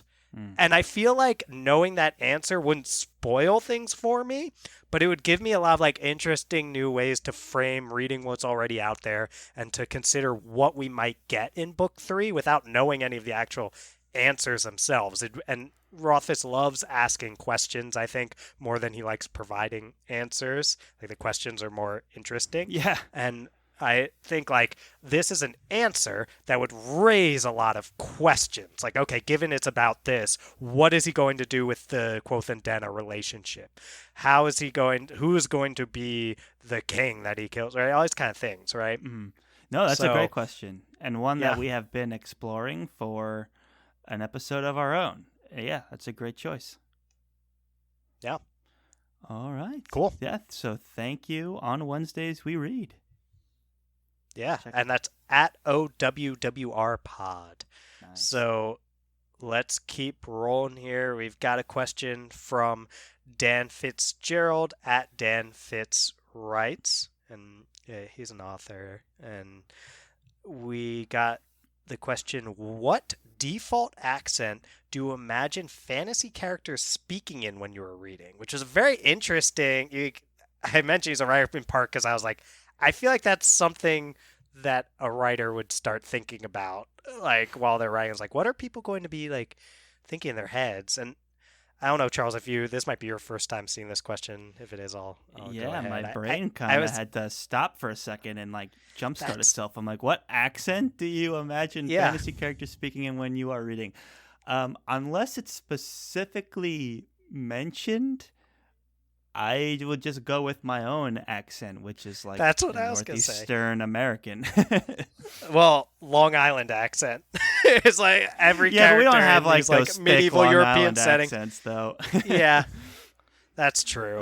It's like we don't like our coffee. Yeah, we a don't wait little. on Sometimes thick. if I'm not focusing, it's like I'm not pronouncing my words, or maybe I've had a few beverages, and Yeah, see, I I might moved to Long drop a Island when I was coffee. like 7 or 8, so my son and my parents don't forgot have that, accents, yeah. so I escaped some of that. But yeah, the accent that I'm speaking to you now, and it's kind of like my neutral inner dialogues that I'm reading in. Sometimes certain characters just jump off the page and you get a sense of like, this guy might have a witty English accent, or this guy Yeah. might have a boisterous Scottish accent, or something like that. But for the most part, I picture it in my own accent. Right. Yeah. When I'm reading, it's basically, I don't know if this is what it's like for you then, Charles. Maybe it is based on what you're saying. It's basically just my like internal monologue reading me an audiobook Yeah, is I'm not what's like doing happening when I'm voices reading. in my head when I'm Yeah. reading a book, I'm not reading it and thinking Scottish accent or anything like that. I'm just reading it and thinking like, here's what they're saying, and I'm processing the information. I'm not putting like a voice to them usually. Um, It's like Breeze in Audiobooks have opened that Mistborn. world up though. Yeah. Yeah, Breeze in That's a good Mistborn. one. He's always like, my dear lad, or whatever. I don't know if that's exactly what he says, but it's like, my dear boy. And then I start being like, okay, like now it sounds British to me when you're saying that. So like, yeah, those kind of things can trigger something, but default is my accent as well. Yeah. Really interesting, something I have not thought about, but Me I neither. read books all the time and I never thought about what accent I was giving them. So thank you for that thought, Dan Fitz writes. Thank you. Yeah. All right. Moving right Next along. up is Jack Shelton at JShelton89 asks, since a lot of fantasy cultures are based on past real world ones and time periods, which culture / civilization would you like to see used as an inspiration more than it currently is? It's a very thoughtful question. Yeah. This feels like I don't know how well you and I will do with this, Charles, but Rebecca Kwong has answered this question very eloquently. Yeah. Kwong did a great job with taking her insight and knowledge about Asian history and being like, look, I wanted to read fantasy novels about using Asian history as an inspiration, and they didn't really exist, so I wrote the story I wanted to read, and that's how Poppy War was born. And I had so much like respect for that, and that gives the book so much insight. So like those kinds of stories are always super super fun. Like, yeah. Right. And that's kind of where I'm coming from here, along the lines you were just talking about, Charles. I hope this doesn't sound like a cop out, Jack, but it is how I feel about this. Honestly, is like I'm more interested in folks like telling stories about their own, like what they're passionate about and their own cultures and these kind of things in a way that speaks to those authors. And you can see that, like Charles was saying, like Rebecca Kwong's very passionate about the topics that she explores in her work, which has parallels to Chinese history and relationships with Japan and all this kind of stuff. And she knows so much about it that's like, I would never want to be like, well, I don't know. I want to see stuff about basically any culture, and I love to see when folks are like from that culture and or passionate about and educated on that culture, and I want to see people like tell their own stories and speak from that place. So I guess because I don't, nothing springs to mind immediately where I was like, no one's doing stories about Mesopotamia. Like, go do Mesopotamia. Like, sure, if you like Mesopotamia and that speaks to you, then I would be very interested. The author that probably asks himself this question all the time is Guy Gavriel Kay. Guy Gavriel Kay, I think, starts with inspiration for a setting and then does an insane amount of research and creates these beautiful stories. So for like Tigana, he did tons of research about the Mediterranean and the history around the Mediterranean, and that setting is so unique. I'm like, have I ever read a fantasy book that's inspired by like ancient Italy? Like, I don't know if I have, and that brought a lot of life to the story. He did the same thing with Under Heaven, where he went in and researched Asian poets and put and a very specific dynasty in China that I'm forgetting now, but he did tons of research and brought those characters to life with the guise of that setting. So if I was thinking like, okay, which one would I want Guy Gavriel Kay to do next? You know, it's I would love to see him do something with a more of like a seafaring nation. I just love boats and water and you might like those kind of the second book in what? You might like the second book in the Gentleman Bastard series. I don't know if you've heard of that one. Begins with the Lies of Locke Lamora, but the second book is called Red Seas Under Red Skies, and that's a seafaring one. Yeah, so I feel like I haven't read a lot of those. I know Chatham Voyage takes place on a boat as well. So yes. I just have to read some of these. I also love musicians, which is why I like Tigana, and I appreciated a lot of what was going on in the Kingkiller Chronicles, but Tigana does a great job of going through like musical troupes and things, so I love that as well when someone can write a convincing musician character. So those kind of cultures are super interesting too. But yeah, I'm with you. You want the author to write what's inspiring them in the moment, but sometimes if I'm looking at a bookshelf and I can tell that something has a setting that interests me, like if I saw Poppy War and I looked at it and you see that beautiful cover that is inspired by like classic Asian like ink art, and then you look on the back and you're like, oh, here's someone who's dedicated their lives to researching like Chinese history and is now writing a fantasy book. It's like, okay, I can get behind that. So yeah, you know, it's certain settings jump at me, and just like thinking about Tigana and the Mediterranean and how fun that was, and musicians and boats and things. Maybe like a seafaring musical troupe. Let's write that story. I'd be like, okay, I'll give this a try. Sounds different. Yeah, sure. So that's interesting. Yeah, thanks for the question. I appreciate it. And we asked a similar question to Mark Lawrence, I think, like, what do you want me to see more of in fantasy? Oh, he gave your initial answer where it's like, write whatever you think is going to be good at the time. Yeah. I'm sorry. I want to do better on this. I'm going to think about it, Jack, and maybe I'll send you a tweet after I've done more reflecting if I can think of like a culture that inspires me, because I hate providing like you did a great job. We answered the question, and we can always revisit it. But thank you, Jack, for the question. And let's get on to the next question. Will probably be easier, I think, and it comes from Maggie at Maggie. I apologize if I pronounce your last name wrong, Maggie. At Maggie Wurze, Wuerze. It could be like Wurz or something. Wurz? Maybe. Wuerz. Yeah. Maggie. I might touch base with Maggie, both to apologize and check in for next time. All right. So Maggie asks, ninjas or pirates? Pirates. Pirates. Yeah. Pirates. Pirates. I basically I responded with a Jack Sparrow gift, so yeah. That should show where I stand. I agree. It's got to be pirates. And I was just talking about seafaring adventures, so give me a break here. Pirates all the way. And Jack Sparrow is an awesome character, and That's that why I movie picked. is so much Yeah. fun, and all the swashbuckling adventures they get on. I haven't read or watched a ninja story that was as captivating as some of these pirate stories. So That's for me too. I'm holding It's out. like If you guys know of a good ninja story out there, send it my way. I'm open to it. But just from what I've experienced, it's been pirates all the way. It's got to be. right. It is this is like a big question that people ask, and lots of people have different opinions on it, but I'm with you, Charles, on kind of my story influences on these two topics. Pirates immediately jumps out as all these examples of, oh, I love stories about this. And Captain Jack Sparrow's already in my head as soon as I hear the word pirate, and it's hard for me not to choose pirate. But it's an interesting question, Maggie. You just got the wrong two people who We're both pretty really love decided, yeah. pirates. Yeah. But thank you for asking, and now everybody knows it's out there. We're pirate Yep. people. So next one comes from the Green Team podcast at Green Team Pod, and they asked if you had the power to faithfully adapt any SFF book series to film, which would you choose and why? Okay, and I think Dylan. this is one that we Okay. yeah.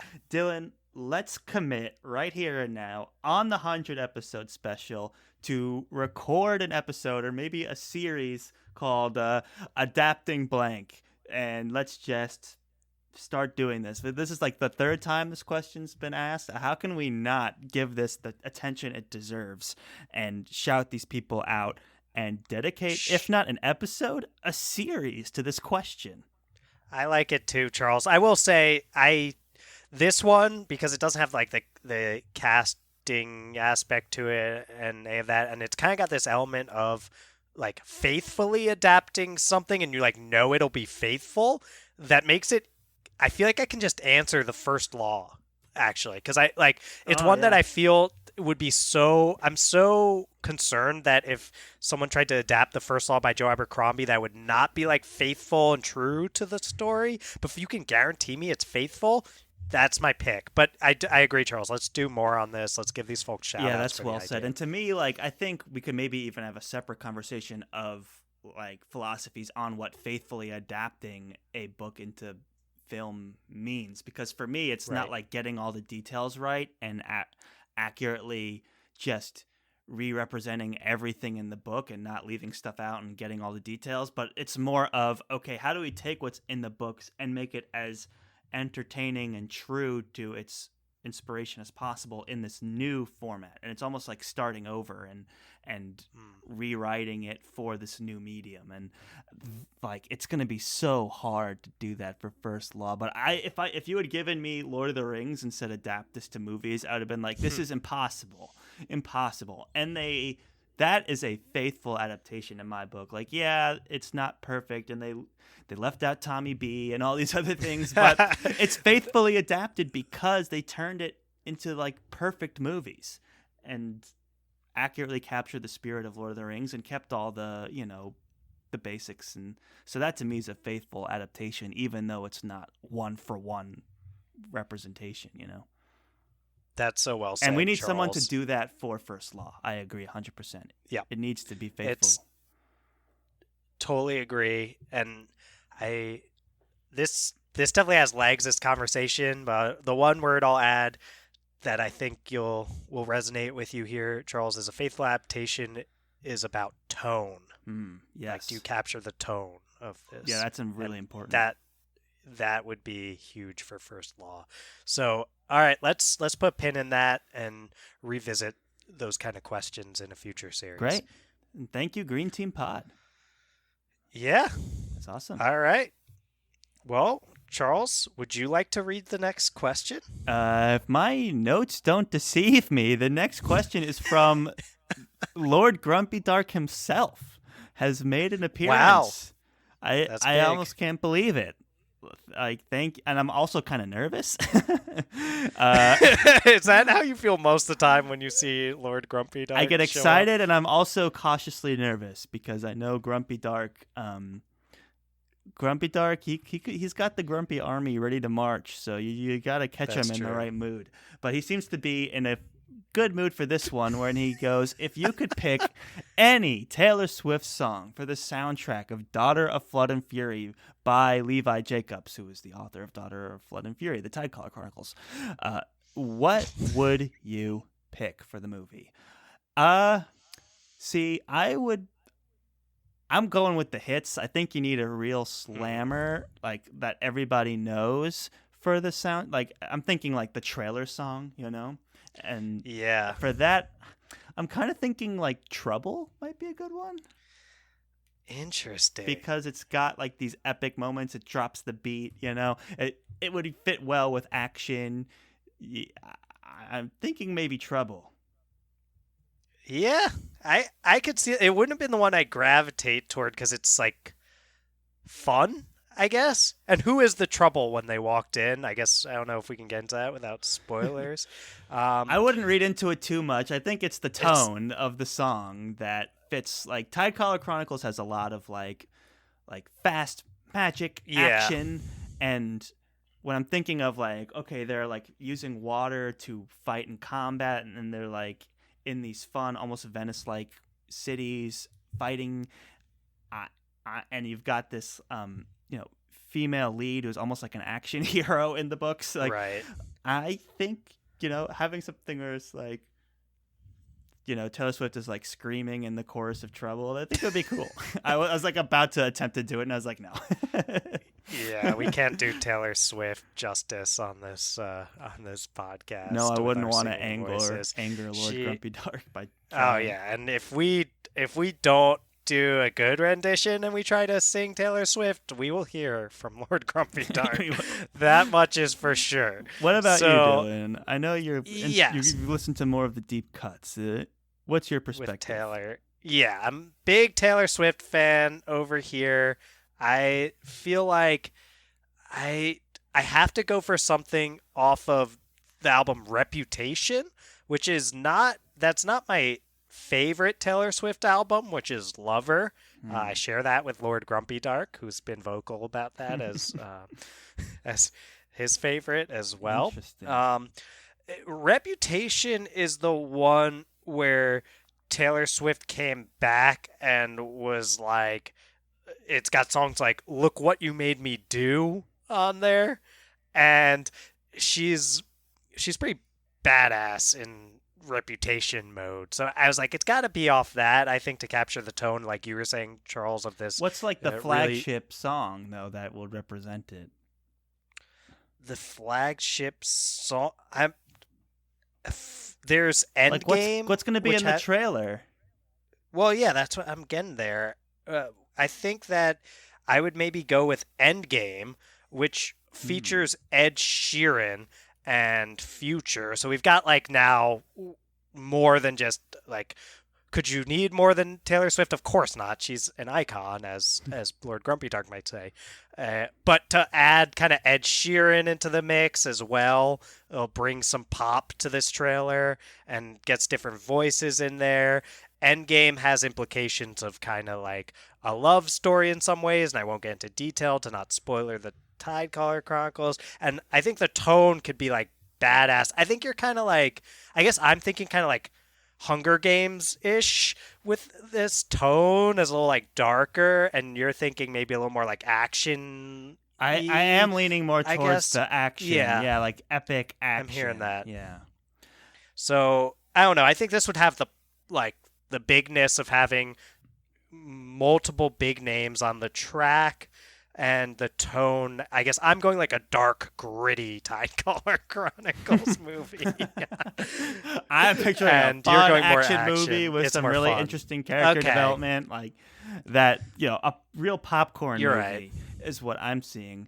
I get that. That probably makes more sense. And for me, the popcorn movie, I think if people sat in the theaters and Trouble was starting, and you see like the cover of Daughter of Flood and Fury, and the song starting, and you see Thea standing there and like getting ready to fight, and then she's like, "What's up with all this? Like, what's the setting that we're in? Who is this cloaked figure? What's this?"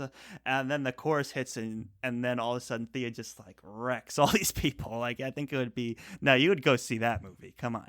Oh yeah, well I would look, if they made a Tidecaller Chronicles movie, I don't think that you, no matter what the trailer song You're is, there. I'm in. I'm watching that movie release day for sure, and it's hard to go wrong once you've already picked Taylor Swift as the person. Maybe who's she'd write going an to- original song. I think that. I mean, yeah, I would choose that too. She did have, I think, multiple songs in the Hunger Games soundtrack, by the way. So you got to give her some props for that as well. And Great. she had one called, I think, like Eyes Open. It's a jam. Oh, Check that out if you've only listened to the album stuff. I'll check it out. Yeah. Cool. All right. What's next? All right. Next up, I was looking at Taylor Swift's Reputation album on my phone. So after Lord Grumpy Dark's question, we have one from Tom's Book of Grudges at Damas at Damas_Tom, and so I got Tam on the brain for some reason with the Wheel of Time buddy read going on. So Tom asks, "Are there any films There's a Tom TV in Wheel of shows?" Time too. What's that? There's a Tom in Wheel of Time. I mean, with how many characters there are in Wheel of Time, there's probably like an everything. That's true. So, are there any film/TV shows that you thought were good but poor adaptations or vice versa? I'm interested to see when changing the source material becomes a good thing. So this is such an interesting question. Yeah, this and is a great it's hard to, like, I've had... Yeah, like, look, we said Lord of the Rings, and for Lord of the Rings, we said Helm's Deep, where it was a great example. Sure. Like axing Tom Bombadil. To me, that is the perfect adaptation in my mind, and that to me is an example of good. Poor adaptations, I don't like to speak negatively about anything. Well, Charles, I think the question is like basically a not faithful to the source material adaptation, but what change to that tone actually made it better, or making a lot of changes made it better than if they tried to make it faithful. Does that make sense? Right. Like, I think that's the question. Good, but like a good quality thing, but a poor adaptation of the thing. Right. So I think people would say that about Lord of the Rings to a certain extent. I don't think so. I don't know. Like, they cut a lot of stuff out, man. It's would I consider it a poor adaptation? Probably like not faithful, or no, they kept to it pretty. Yeah, but I just considered it as it's not a one-for-one copy, but that made it better, I guess, is where I was coming from. But that may not necessarily be the point of this question, where it's like, give me something that's not necessarily a good adaptation, but was a good show or movie. I have the reverse, or maybe not necessarily That's the reverse. easy, though. I think that's... Because I love The Magicians, and I thought the show was disappointing. And they did a lot to change it.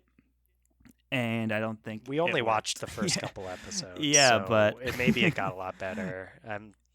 People really like it, and I couldn't get through it. But that's my own personal taste. But that would be one of my examples of something that was changed and just didn't quite work. But what was changed for the better?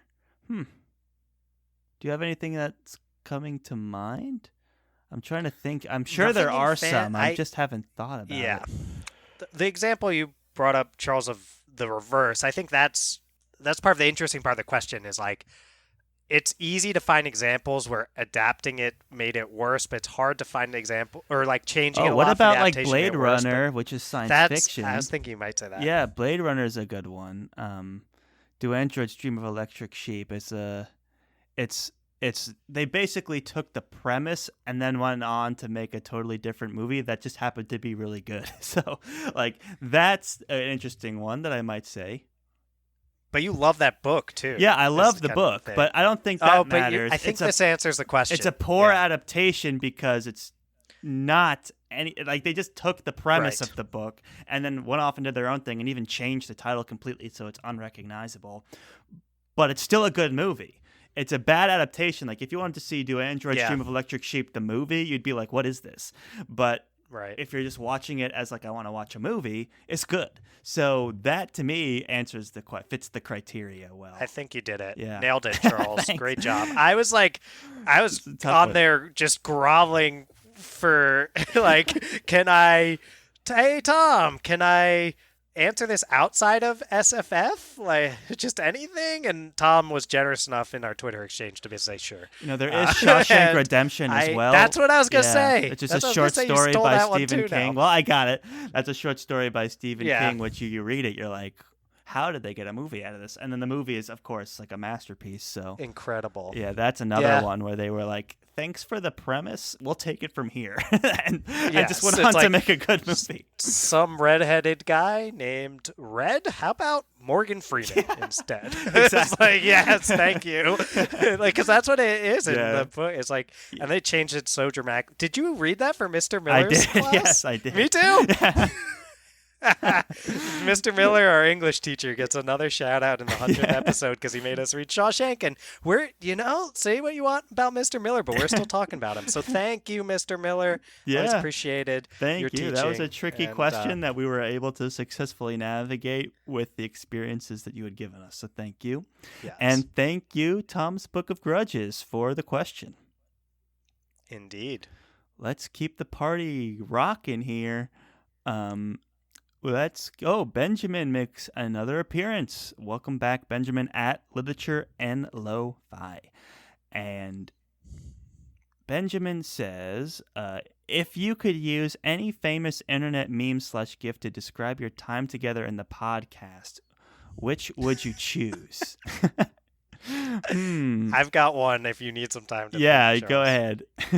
I made one and I almost posted on Twitter. I probably will at some point. It was like that, that meme, I forget what they call it, but it's like you've got a couple and there's a guy who's like looking over at this other woman Oh, walking yeah, by, yeah. Mm. and then you can tell the woman he's with is like, dude, what are you doing? Yeah, like, he's turning around to look at the other woman, and she's looking at him, being like, "How could you pig?" Kind of.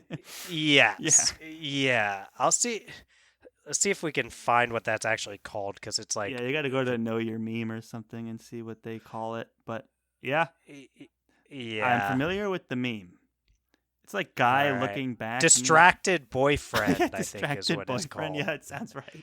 Yes. So it's Google distracted boyfriend if you're not familiar with it, and I bet you a lot of people will be familiar with it. It's a very popular one, and it's the idea is supposed to get across. Usually, the guy is like a person who's trying to tell a meme about themselves, Mhm. and then the woman is a thing that they like want to do, and then the couple person that they're with is what they should be doing.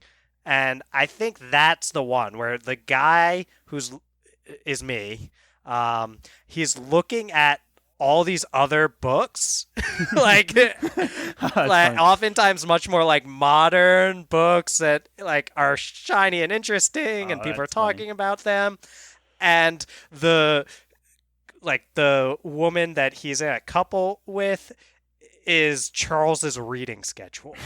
It's like, That's so it's like I'm supposed to be, I mean, it's always happening basically. It's like I was reading Never Let Me Go while juggling Wheel of Time, and that maybe caused some delays. Not in releasing. We always release on time, right, Charles? But So far. though it drives Charles a little bit bananas. And now we were reading all sorts of stuff, and I started reading Skyward in the middle of it, not for the show, and it's Skyward by Brandon Sanderson, so good.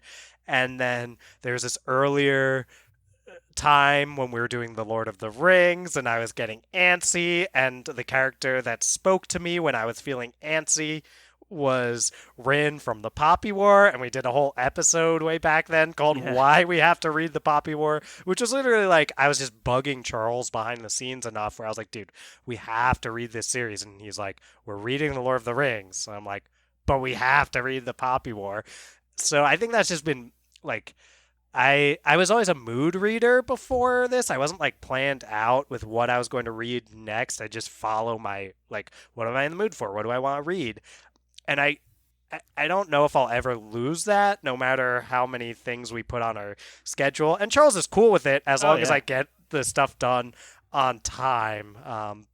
But yes, No, any changes that we've so made far to I've the done it. schedule have always been for the better. So that's why we work so well together. And that's a great meme. I love it. I have mine actually. I puzzled Ooh. it out while you inspired me for mine. Mine is the Cool. very popular Drake meme.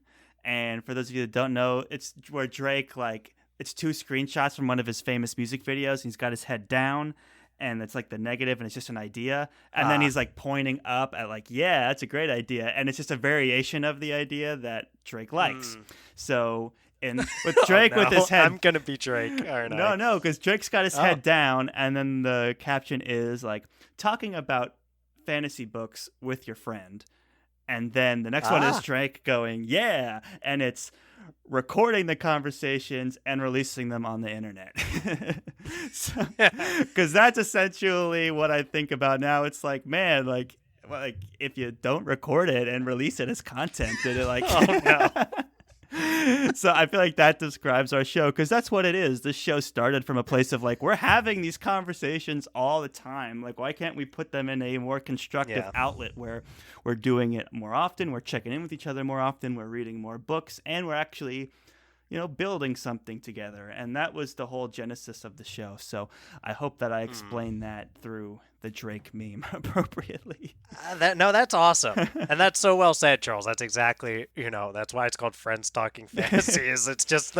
It's what happened when you and I were like, hey, we're spending hours on Zoom calls talking about fantasy anyway. Exactly. How about we record that, and maybe other people might enjoy it, but even if they don't, then it's an excuse for you and I to meet once a week and talk about fantasy books and like do it on more like a thing that we stay to regularly. And that's what's been so awesome about it. It's been even more awesome that like there are people out there listening and want to ask us questions, and like that's amazing. And we feel like we've kind of had so many more friends join us from the community and engage in these conversations and dialogues with us, be it guests on our show. Like I guess an episode coming up, we have the Fiction Fans episode, and that was so much fun talking to Sarah and Lily, and then just all these folks that we engage with in the community out on Twitter, like Benjamin who asked that question. So, yes, thank you, thank Benjamin, you so for that much. question. That was a fun one. I can see bottom now. We have 7 more questions left. I think we can do it. Yeah, let's crank them out here. This is the longest episode ever so far, and that's because it's the 100 episode special, guys. It has to be long. So let's get into it. The next question, I believe, is from Jeff. I'm gonna try to pronounce this. Jeff Spate, SPEIGHT. That is his Twitter handle, Jeff Spate. And they say, if you were stuck on an island and your only source of fire was your book collection, which book would you burn last? Ooh. That is brutal. That is a grimdark question. I love it. yeah, and it's so well phrased from Jeff too. I think because it starts out as that typical desert island. What are you gonna bring? But it's like, no, you need to watch all your favorite books burn. Like,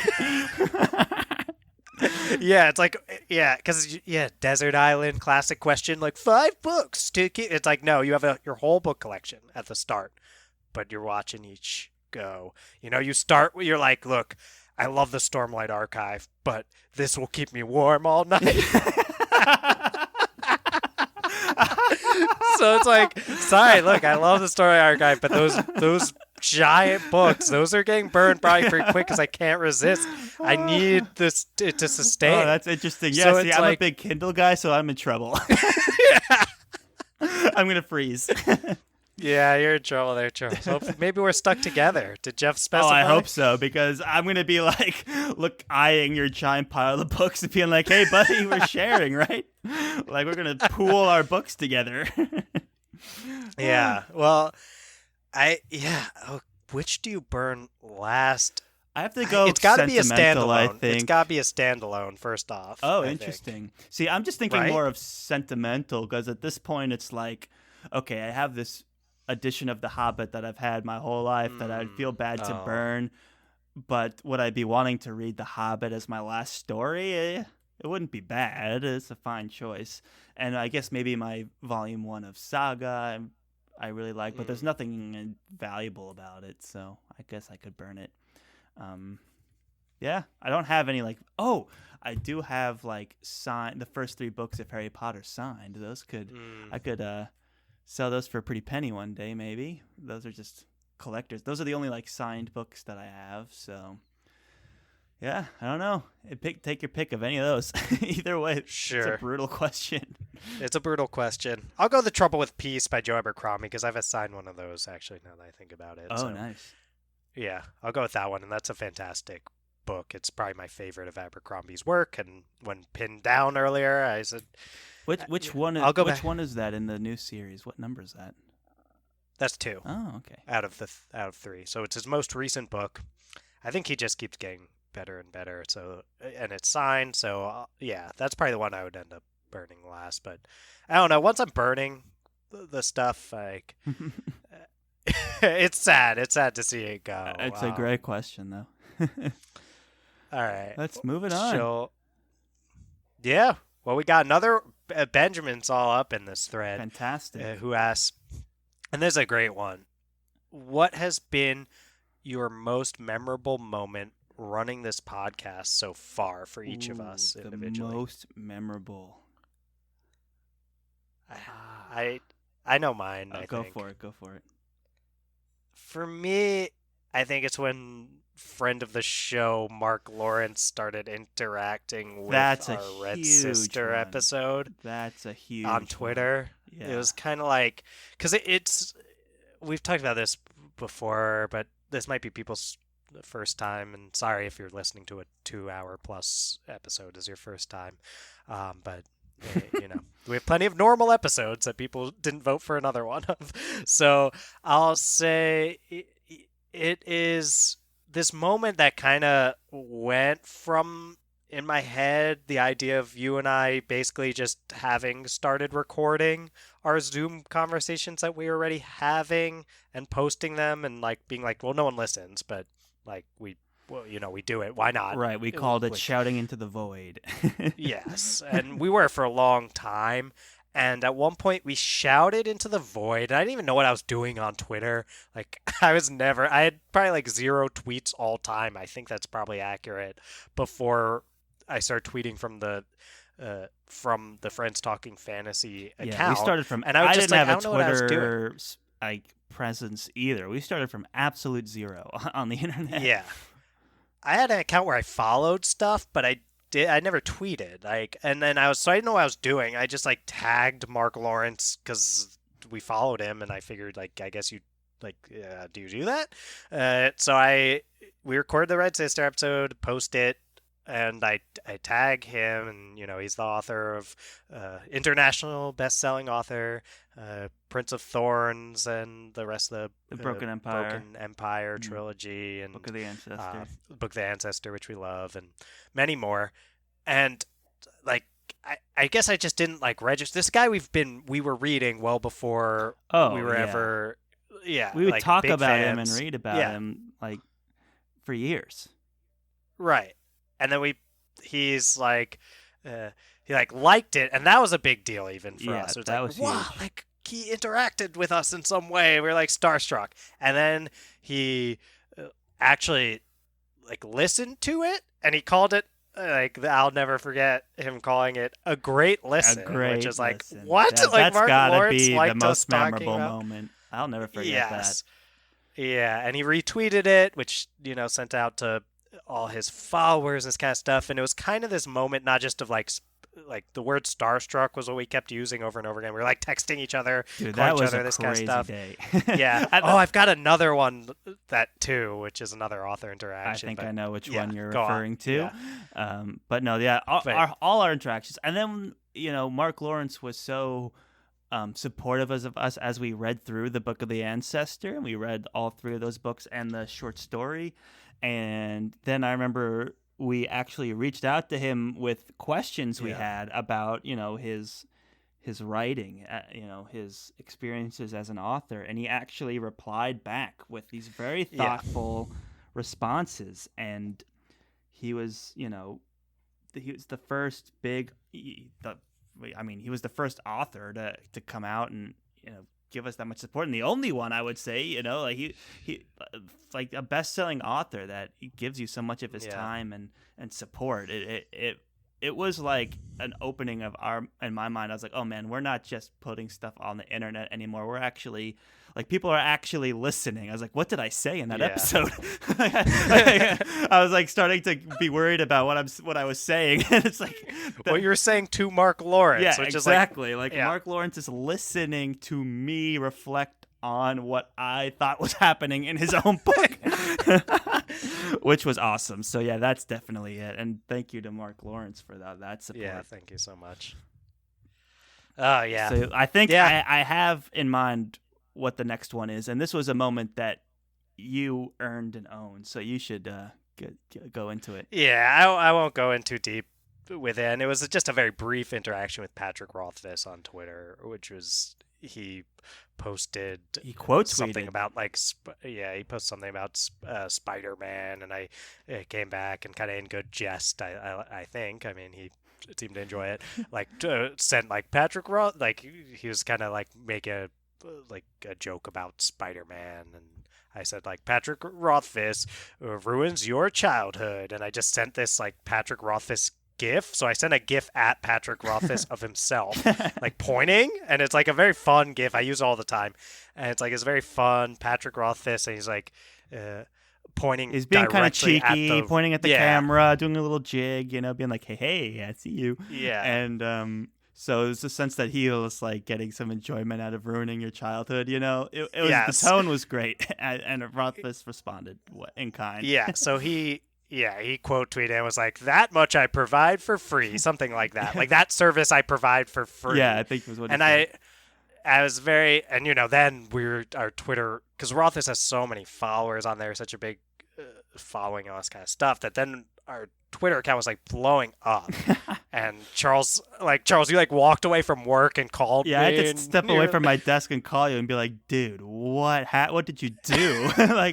This is incredible. I just got a notification on my phone that Patrick Rothfuss quote tweeted you. That was insane. That was so much fun. And yeah, those moments are the standouts. I also love all of our collaborations, Fantology, Levi Jacobs, Fiction Fans coming out later this week. Those are so much fun too. Being able to share our enthusiasm with other people in the space has been such a huge joy as well, and we hope to do a lot more collaborations in the future, and those are always so much fun. Well said, Charles. I completely agree. Speaking of collaborations, by the way, ooh, great seg. Thank you. After 100 episodes, I think I got it. We've got Fantology here with at Fantology_books. We frequently have collaborated with Fantology. Right. They've had a few questions to ask, haven't they, Dylan? Yeah. Well, the first one was on a previous thread, and I said we're going to answer it. Which is he posts Steven, I assume the vast majority of the tweets come from on that account, asked, number one, how dare you, via the GIF of Kelly from The Office. And it's just that's what she says. She says, number one, how dare you. So we will answer that question for you, Steven, from Fantology Podcast. How dare we, Charles? I've got a response for Steven. Okay. How dare I? How dare I? Oh. How dare you? Ooh. That's what I say. Wow. Yeah, well, here's how I took it, Charles. Well, so Fantology, I think of them in a lot of ways as they're like our older brothers over there. You know what I'm saying? Yes. They were our out there. First collaboration when we were really, really early in the stage of being, in the space, and they lifted us up right away, and we're very thankful for that. Kind of like our first break is what it feels like. Right. Yeah, they took a chance on us, and they were way more established, and they let us come on, and that's something that we're so grateful Oh to yeah. Fantology for bringing us on, and just like letting us be on show and being supportive of us and all these kind of things. And they didn't have to do any of that, and not everyone interacts as well. I'll just say Fantology interacts with the community in such a fantastic and supportive and collaborative way, and that was so apparent in that, like, Steven just threw out to us when we had like very little in the way of anyone listening or anything like that early on, like, hey, if you want to collab, like, let me know. And I've always aspired, since that was such a big break for us, to try to be that kind of person in the community and how I interact on social media. And I like, yeah, Yeah, no, those guys on I Fantology are admire that. awesome, and we love what they're doing in the community. And doors always open for them to come on, and we have some more stuff planned in the not too distant Right. future with Fantology, and I think that will just be an ongoing thing. And I always get excited when we get to collab with them. And Steven is awesome both on the podcast and over on YouTube as well. He's it's great, and the rest of the guys at Fantology, those guys are pros. So really appreciate being able to work with them. And yeah, Oh, Charles, and I didn't answer the how dare us. I think he's like, it's like an in jest, like, how dare you enter our space? And I think that it comes off like Steven's got a pretty dry, like sarcastic voice a lot of times on Twitter, and it comes off funny in comparison to the fact that Fantology has been so supportive and helpful for bringing us into I this also got it, space. like, how like how dare you like come up with this idea and put it out there of like 100 episode special poll? Like, how dare you have people vote on what kind of episode you're going to record? Like, that is a crazy idea. And he's not wrong. And I appreciated the how dare you question quite a bit. Yeah. Well, that's a great one. The next question from Fantology is, what books don't get talked about enough? And I think Is like this like there's more for the sure, but Catherine Voyage, yeah. Heroes Die, like those kind of books?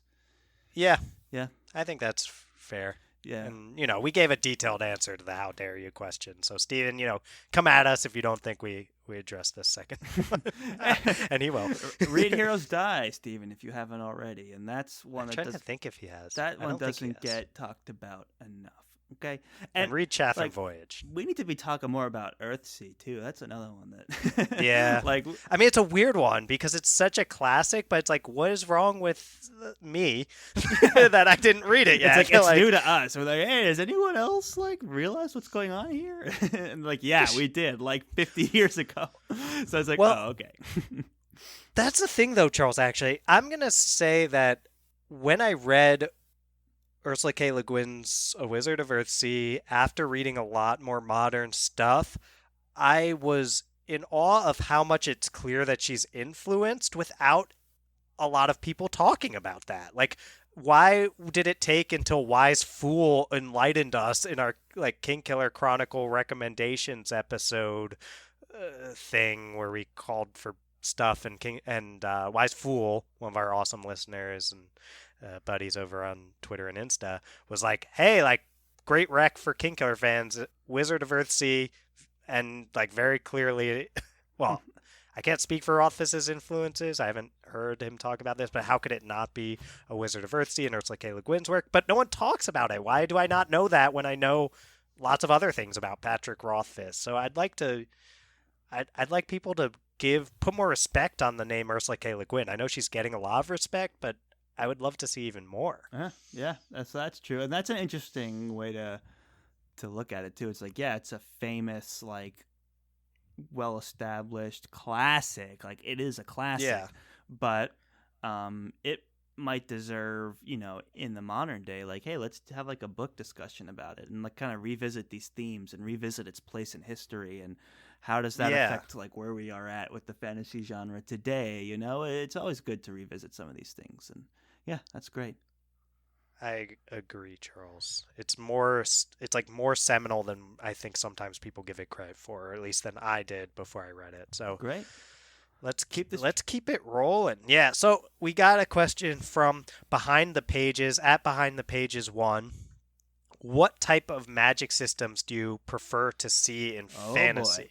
And so we did an episode on our favorite magic systems in fantasy, and I think so you can go see like the examples there, but I think of this question as more like, do you enjoy soft magic systems more where the rules are less clear and it's more like mysterious and things like that, or do you enjoy stuff that's more on the hard magic system side in a way that the limits and the rules are made clearer to the reader? So like that's kind of how I was thinking about it. How are you thinking about this Yeah, question, I was kind of Charles? thinking of like the really simple hard versus soft magic system. Yeah. But I think, when we did our magic system discussion, we came to this realization towards Oh, the I know where you're end of going. like, you know what? We like magic systems that are not only like cool and interesting, but are ingrained in the setting of the world, the characterization of the characters, the themes of the story. They service multiple elements of a book, and that's why we like things like Mistborn, and why we like things like Wheel of Time, and why we like things like the Poppy War, because these magic systems directly affect the themes, characters, and setting of the story. Mm. Whereas like a Lord of the Rings, where it's kind of whimsical and inspirational and epic, it's just not as ingrained in a couple different like areas as some of the other series I've mentioned are. And so like we said hard magic, but then I'm like, you know what? It's really just kind of like a mix, and it really depends on how ingrained into the world building it is, I'd say. That's so well said, Charles. And most of what I'll just say is I second what you just said. And the bit I'll add to it is if you think of, we've been talking a lot about Ursula K. Le Guin and the Wizard of Earthsea, that's a very soft magic system, but it fits so well with the characters and the world that it's just right Yeah. there. And while I do see myself as more of a hard magic system fan with no other information, it is more about like how's this magic system fit with the themes and the characters and influence the people and Right. what they And do there's and evidence of, soft magic that we love and hard magic that we love. So it's not yeah. like one or the other, but there is this common element of there's more going on than just how cool is the magic system. It's how, can we like how is that ingrained in the rest of the discussion that we're having about the book? And when we can make multiple connections is when we really get engaged with the magic system, I think is fair to say. Yeah, I totally agree. Awesome. Well, that's an awesome question. That's a great question. And that's another one we uh, is worth maybe exploring more later, but we'll see. Um, we got Benjamin's back with what are your favorite books outside of the fantasy genre? I mean, that could be an episode too, honestly. Yeah, like, book Rex would there be non-fantasy. demand for that? Yeah. Uh, Would people want friends talking fantasy, not talking about fantasy for a can we full even episode? do that? It's our podcast. We can do whatever. It's just, would anyone care and would anyone want to listen to Yeah. it? Would be nice to know. Let us know. Yeah, let us know. I mean, I've said a couple times like science fiction was my first love, and there's I love Philip K. Dick as an author, and there's a lot of stuff about him that's kind of dated, but he was also ahead of his time in a lot of ways. So, I love those books. Trying to think off the top of my head like non-fantasy books because I've been so ingrained in fantasy. What about you, Dylan? Yeah. Well, I'll start with most of what I'll go to is still like SFF or speculative fiction or something, and I feel like that's kind of I don't know if that's in the spirit of Benjamin's question. I think maybe he because like what can I say? Skyward by Brandon Sanderson. Like it's sci-fi, so yeah, I guess I you win. could. Like I could, but I feel like that's not in the spirit. So I was almost thinking like, what if I say nonfiction? And I'll give one nonfiction one, which is like it changed my life as a kid, but I haven't gone back and read it. So I don't know. Take this with whatever you will, but I think about it as changing my life is like Open by Andre Agassi, who was a Hmm. tennis player. This is not going to surprise you at all, Charles. My favorite tennis player growing up, and as well, yeah, I was a tennis player. I still am There a we tennis go. player.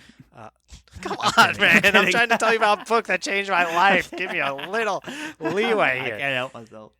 I know. As soon as tennis comes up with, It's a thing. I just gotta give him a hard time for it. But yeah. continue, continue. Well, it's a book about how Agassi Agassi had a love-hate relationship with a game that he was incredible at and one of the best in the world at. And his dad was extremely hard on him, as a lot of these like great athletes often have parents that are really hard on them, and how he dealt with that and how he just grappled with his experiences as a person with this pressure and almost sense of calling toward tennis where he couldn't really let it go.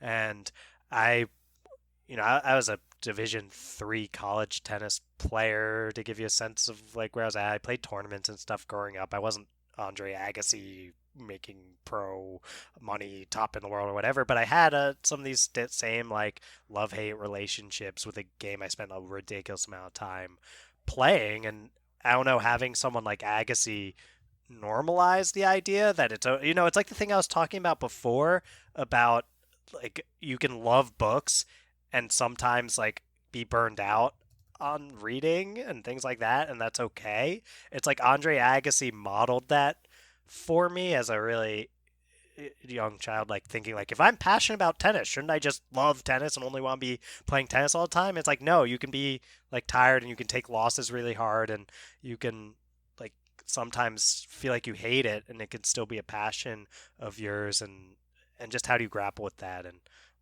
learn from it? And I've learned lessons that are generalizable even to things like how I was talking earlier about books. It's like about passion and about like what's most important to you, and having ambivalence about those things. So Oh, yeah, that book changed my life. And awesome.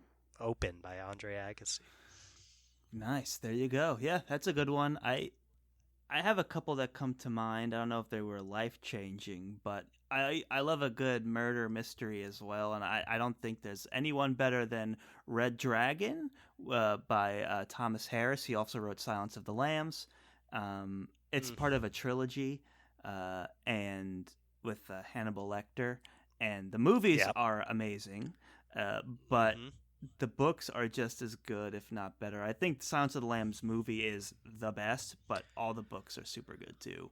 Red Dragon's really good.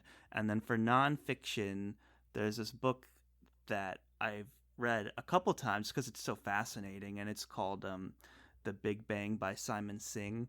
And it basically tells the history of like these scientific breakthroughs throughout humankind, from like discovering the earth was round all the way to this like the theory of the big bang. And he tells it in a way that's more narrative driven instead of like reading a textbook, and it's really entertaining, and it gives a new approach to science and the history of science that like kind of helps me conceptualize how we progressed. Sometimes it was just brilliant people doing brilliant things. Sometimes it was inspiration or luck or, things like that. And it was a lot of fun to read it. And I've read it a few times. It sits proudly on my shelf as one of the few Nice. physical books that I own. So if you're interested in reading about math or science in a way that's not going to put you to sleep, The Big Bang by Simon Singh is great for that. So, yeah, good question. Sounds interesting. Yeah, I good highly question. recommend it. So what's the next question? The next question comes from W&S Book Club. That's Witty and Sarcastic Book Mm. Club at WS_book club. And that's Jody over there. And she asks, which indie author/authors are you loving this year? Mm. So, I mean, I know who the first person to come to mind for both of us is. I know the first person to come to mind for Lord Grumpy Dark too. Yep, happens to be the same as us. So let's say friend of the show, Spiffbo finalist, the great Levi Jacobs is. We love Daughter of Flood and Fury. We love interacting. We love interacting with Levi any chance that we get. He's such a nice guy and a great writer, and he. He was a lot of fun to have on for our episode where we interviewed him. We're in talks about getting him back on the show soon. He's a busy guy, the family and all that, but we're trying to book him. Yeah. And we'd love to work with Levi again. He was he came on the show and he was so game and enthusiastic, and he knew a lot. He knew a decent amount about our show, and I just had a lot of fun working with him. And Daughter of Flood and Fury is really great indie series. One of those indie spotlight episodes that we've done that lived up to it for sure. And yeah, I mean the indie, we going into this show didn't have a lot of experience with independently published books and authors, and that's one of the things that we've been learning how to get into and navigate is the indie author sphere. There's so many books out there, and it's learning how to engage with the community and build more relationships with that community that we're excited about. For sure. And that's a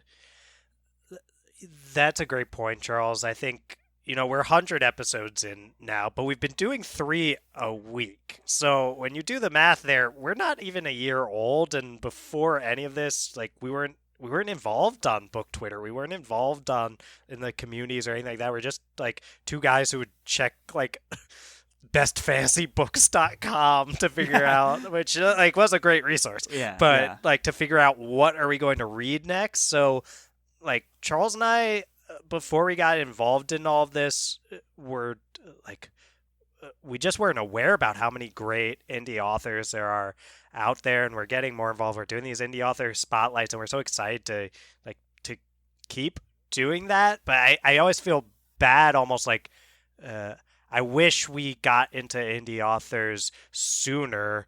But yeah, we're getting there. We're doing it, and we're very excited about it. I'll give a shout out to I hope I say her name right. I apologize if I don't. Crystal Matar, who has a book out called Legacy of the Brightwash. And Sarah from Fiction Fans podcast was all about this book. She doesn't really like romance elements, and she's really into the romance in this book. And I have been reading that. There's another moment of that meme where I can just see it on Charles's face. He's like, my reading schedule. But it's a book that I've been sneakily reading behind Charles's back a little bit. I'm still at the beginning, but it's right away I was seeing really dialogue that really appealed to me, and I would say a male character showing vulnerability in a way that I really appreciate and is really important to me to display. So I'm not far into it yet, to be fair, but I'm really enjoying what I've read so far. So cool. Yeah, that's another one I'll say I'm so far loving. Yeah. Great. All right. Let's move right along. The next question. All right. The next question comes from S.Al-Nasri, and that's at @Al-Nasri_S. And they said, for you both, which book or series would you love to read again for the very first time? It's interesting. Yeah, that's a good question. Maybe Mistborn? Like a Sanderson book, get to experience the Sanderlanche again could be fun. I don't know. Do you have an answer to this question? Yeah, the first thing that came to mind for me is actually, made this sound surprising, Joe Abercrombie's First Law. Really? And I was thinking that would be not a good one. I actually enjoyed my second read through of it more than my first. Well, here's the thing, Charles. I'm 4 reads of that through at this point, and yeah, that original First Law trilogy, I think that's accurate. At least three, but I do think four. And I guess the first time I read Abercrombie, I was somewhat aware of the tropes he was subverting because I'd seen Lord of the Rings movies and I'd read. I've read some fantasy. I can't remember exactly the time I evolved it, but he was relatively early in my fantasy journey and earlier than maybe like I would recommend. I still ended up loving it, but I didn't get some of what was being subverted for sure. Though I was aware, like, this is subversion. And I kind of think, Benjamin, who's asked a bunch of questions today, he wrote a review of, I think it was The Blade itself relatively recently, the first book in the First Law series. And he was very ambivalent about it, where there were things he loved about the character work, but then things that he thought were kind of missing. And people talk about this all the time, like that, and they're pretty accurate, I think, and like hardly anything happens in the first book of the First Law in The Blade itself, which, like, I am less plot focused than the vast majority of people and more character focused than I am plot focused by quite a bit. So I guess, like, part of it is like almost to understand myself as a reader. I kind of want to know what would happen if I read The Blade itself for the first time as someone who, like, I'm also hasty. I'm also like someone who wants to see things happening quickly in books. I'm willing to put aside when I like the characters, I'll watch them do nothing and I'll be like, this is great. But I don't know. I wonder if I'd be more critical of The Blade itself as a book if I read it for the first time. I don't think you now. would be. I think you'd be just as enthralled as you were the first time. But that's an interesting idea. It's like your perspective of, like, just your experience reading fantasy from when you picked up First Law the first time to now has changed so much that it would be interesting to see how you absorbed it. Yeah, that's true. Yeah, I think I'd still love it. But would I go from, like, I think immediately I was like, it's a 5-star book when I was like newbie Dylan to the genre. And I was like, ew, it's a first book where, like, nothing happens. That's fine in a trilogy. But now if I read a first book in a trilogy where, like, it's all set up for the later stuff, I am like, it'd be nice if you made stuff happen in the first book.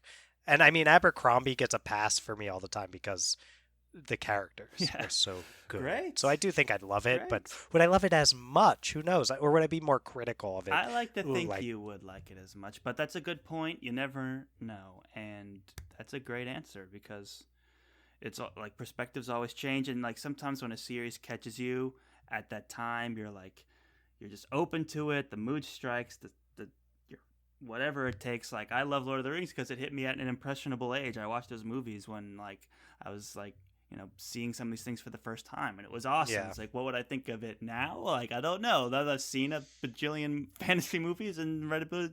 I don't know. So that's a good point. But yeah, I think I'd still stick with the good old Sander Lanch, like getting to experience the twists and turns and satisfaction again with fresh eyes would be fun. Let's do it. Are we at the last? We're at our last person. Yes. To ask questions. That's at Tyra_Lean. Tyra Phillips. Let's crank through these. Asked. Let's try to give Tyra the same attention we gave everyone else. The first question Tyra asks, I think, is maybe put a pin in it and maybe we'll do an episode on it because it's what are your favorite tropes in fantasy? We could do many episodes on that, I think. Like, so, I mean, but I'll give you a quick, like, found family really appeals to me. I love that about things like The Lies of Locke Lamora, Long Way to a Small Angry Planet. I also really enjoy these, like, complicated, nuanced, I don't know if this is a trope, but, like, relationships. Like, there's one in the Gentleman Bastard series that's kind of like this, and then the best one for me is the Quoth and Denna relationship. Is very complicated and sometimes frustrating. Like, those I enjoy. But yeah, found family is a trope I really like too. Favorite tropes, but we'll do more fantasy. Yeah. I never thought about, like, tropes being like, oh, I love that trope. That's a new thought for me. But Sheesh, yeah, I don't know. I'll have to put a pin in that. I'll have to think about it.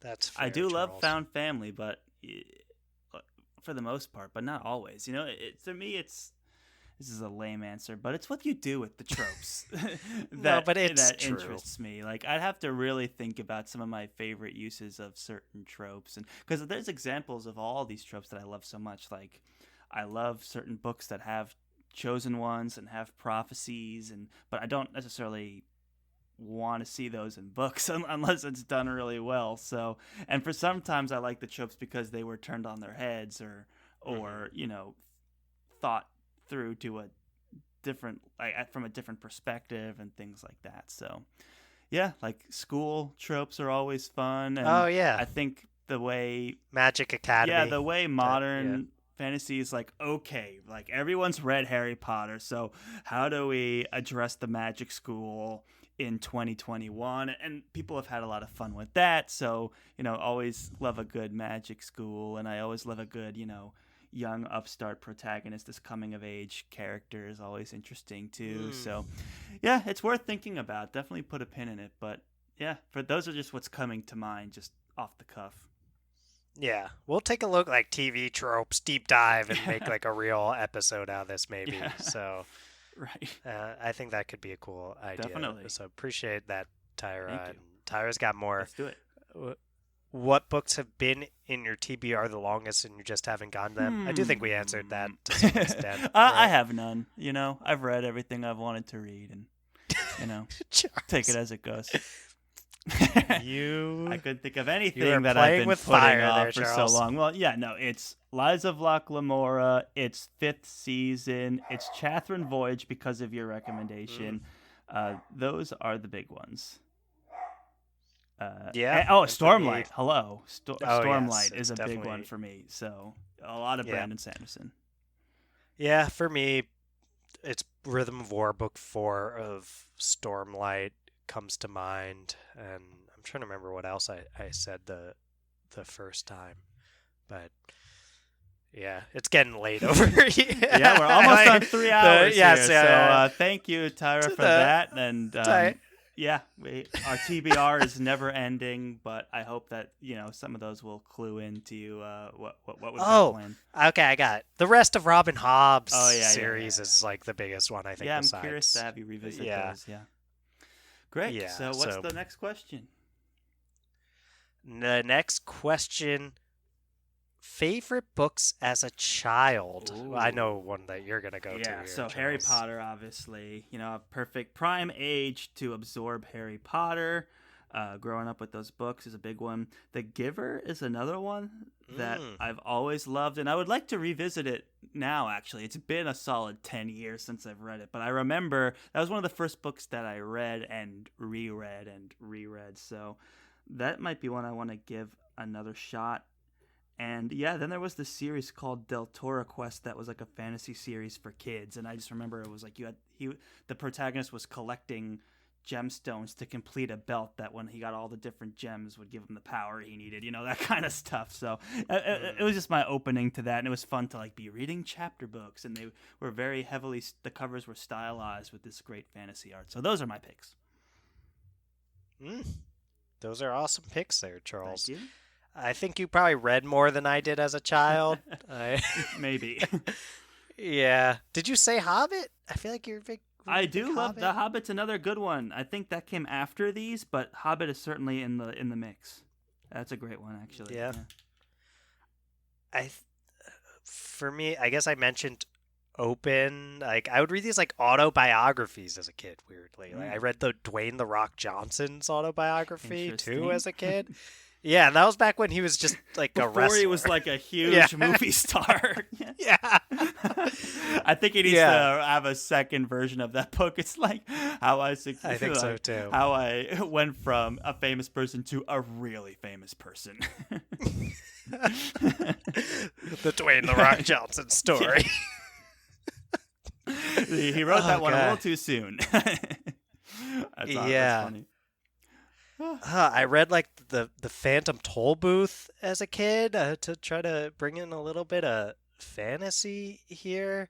Um, Jeez, I was like into these mysteries too by, I think the author was, oh geez, I hope this is right. James Swain? Mm. I don't know. I'm trying to think. Have you heard of that author at all, Charles? No. Okay. I think that's probably it. Who's like the famous mystery person that like everyone reads? Because I know I like Pat. Oh god, James Patterson. James Patterson. He's a pretty is like mature audience. No, I didn't read Yeah, it. I was gonna say this like blood. I mean, but James. Yeah. No, but my parents would read that one. Oh and yeah, I think everyone's parents read James Patterson back in the day. But yeah, okay. Yeah, James Swain. I don't know. His stuff was probably pretty dark too, but I read that as a kid. Oh, jeez. I think for me it was like these. I'd read these like autobiographies and like tennis books and stuff. There's a book called Winning Ugly, which is another tennis book. I mean, you're learning some stuff about me, which is like as a kid. Oh, Animal Farm. We read as a kid. Like You mean I high don't know, we read school? that in high school Or middle school? That was like maybe? when I learned to read. Yeah. No, yeah. Our love of fantasy is definitely a like later stage from childhood. Although it was always there, but it didn't really take off till Lord of the Rings and Game of Thrones blew the doors open. And Yeah. man, whew, Dylan, I think we did it. Yeah. Wow. I wonder how many questions we had. I don't know, but I see the timer going. We've been on for at least 2 hours and 40 minutes. We've been recording, probably longer. And that just goes to show you how many questions we had. And that to me is just makes me so, I don't know if proud's the right word. I'm just really happy and thankful. Yeah. I think is thankful is a good word. Grateful. For it. Grateful. Yes. And appreciative. Like, these questions were really awesome, like very creative questions, and the fact that we Yeah. got so many, and for our 100th episode special, and the fact that we're here at our 100th episode. If you were to go 100 episodes back and ask me where I think we would be, and like who we would be communicating with, and how many best-selling authors we would have talked to, it would be nowhere near where we are, and I would have thought it would have taken a lot longer to get to 100 episodes. But you know what? We started, and we just had so much fun that we put more into it, and it has been an absolute blast, Dylan. So thank you. 100 episodes strong. Like, this is the best. This is the best. And we're not stopping, Charles. Oh no! But we're here's to the next 100. here's but to the next 100. That's right. Okay. Yeah, no, but thank you again so much just everyone who contributed out on Twitter. We'll look to tag you when we give you, because you got shout outs in this, and appreciate everyone coming out. It means so much to us to have been so embraced by the community, book Twitter and on Insta and all this kind of stuff, and every email that we've had with listeners. It all means so much to us, and we are just grateful. It's definitely where I'm gravitating toward as well. Charles, Great. thank you so much for tuning in, Yes.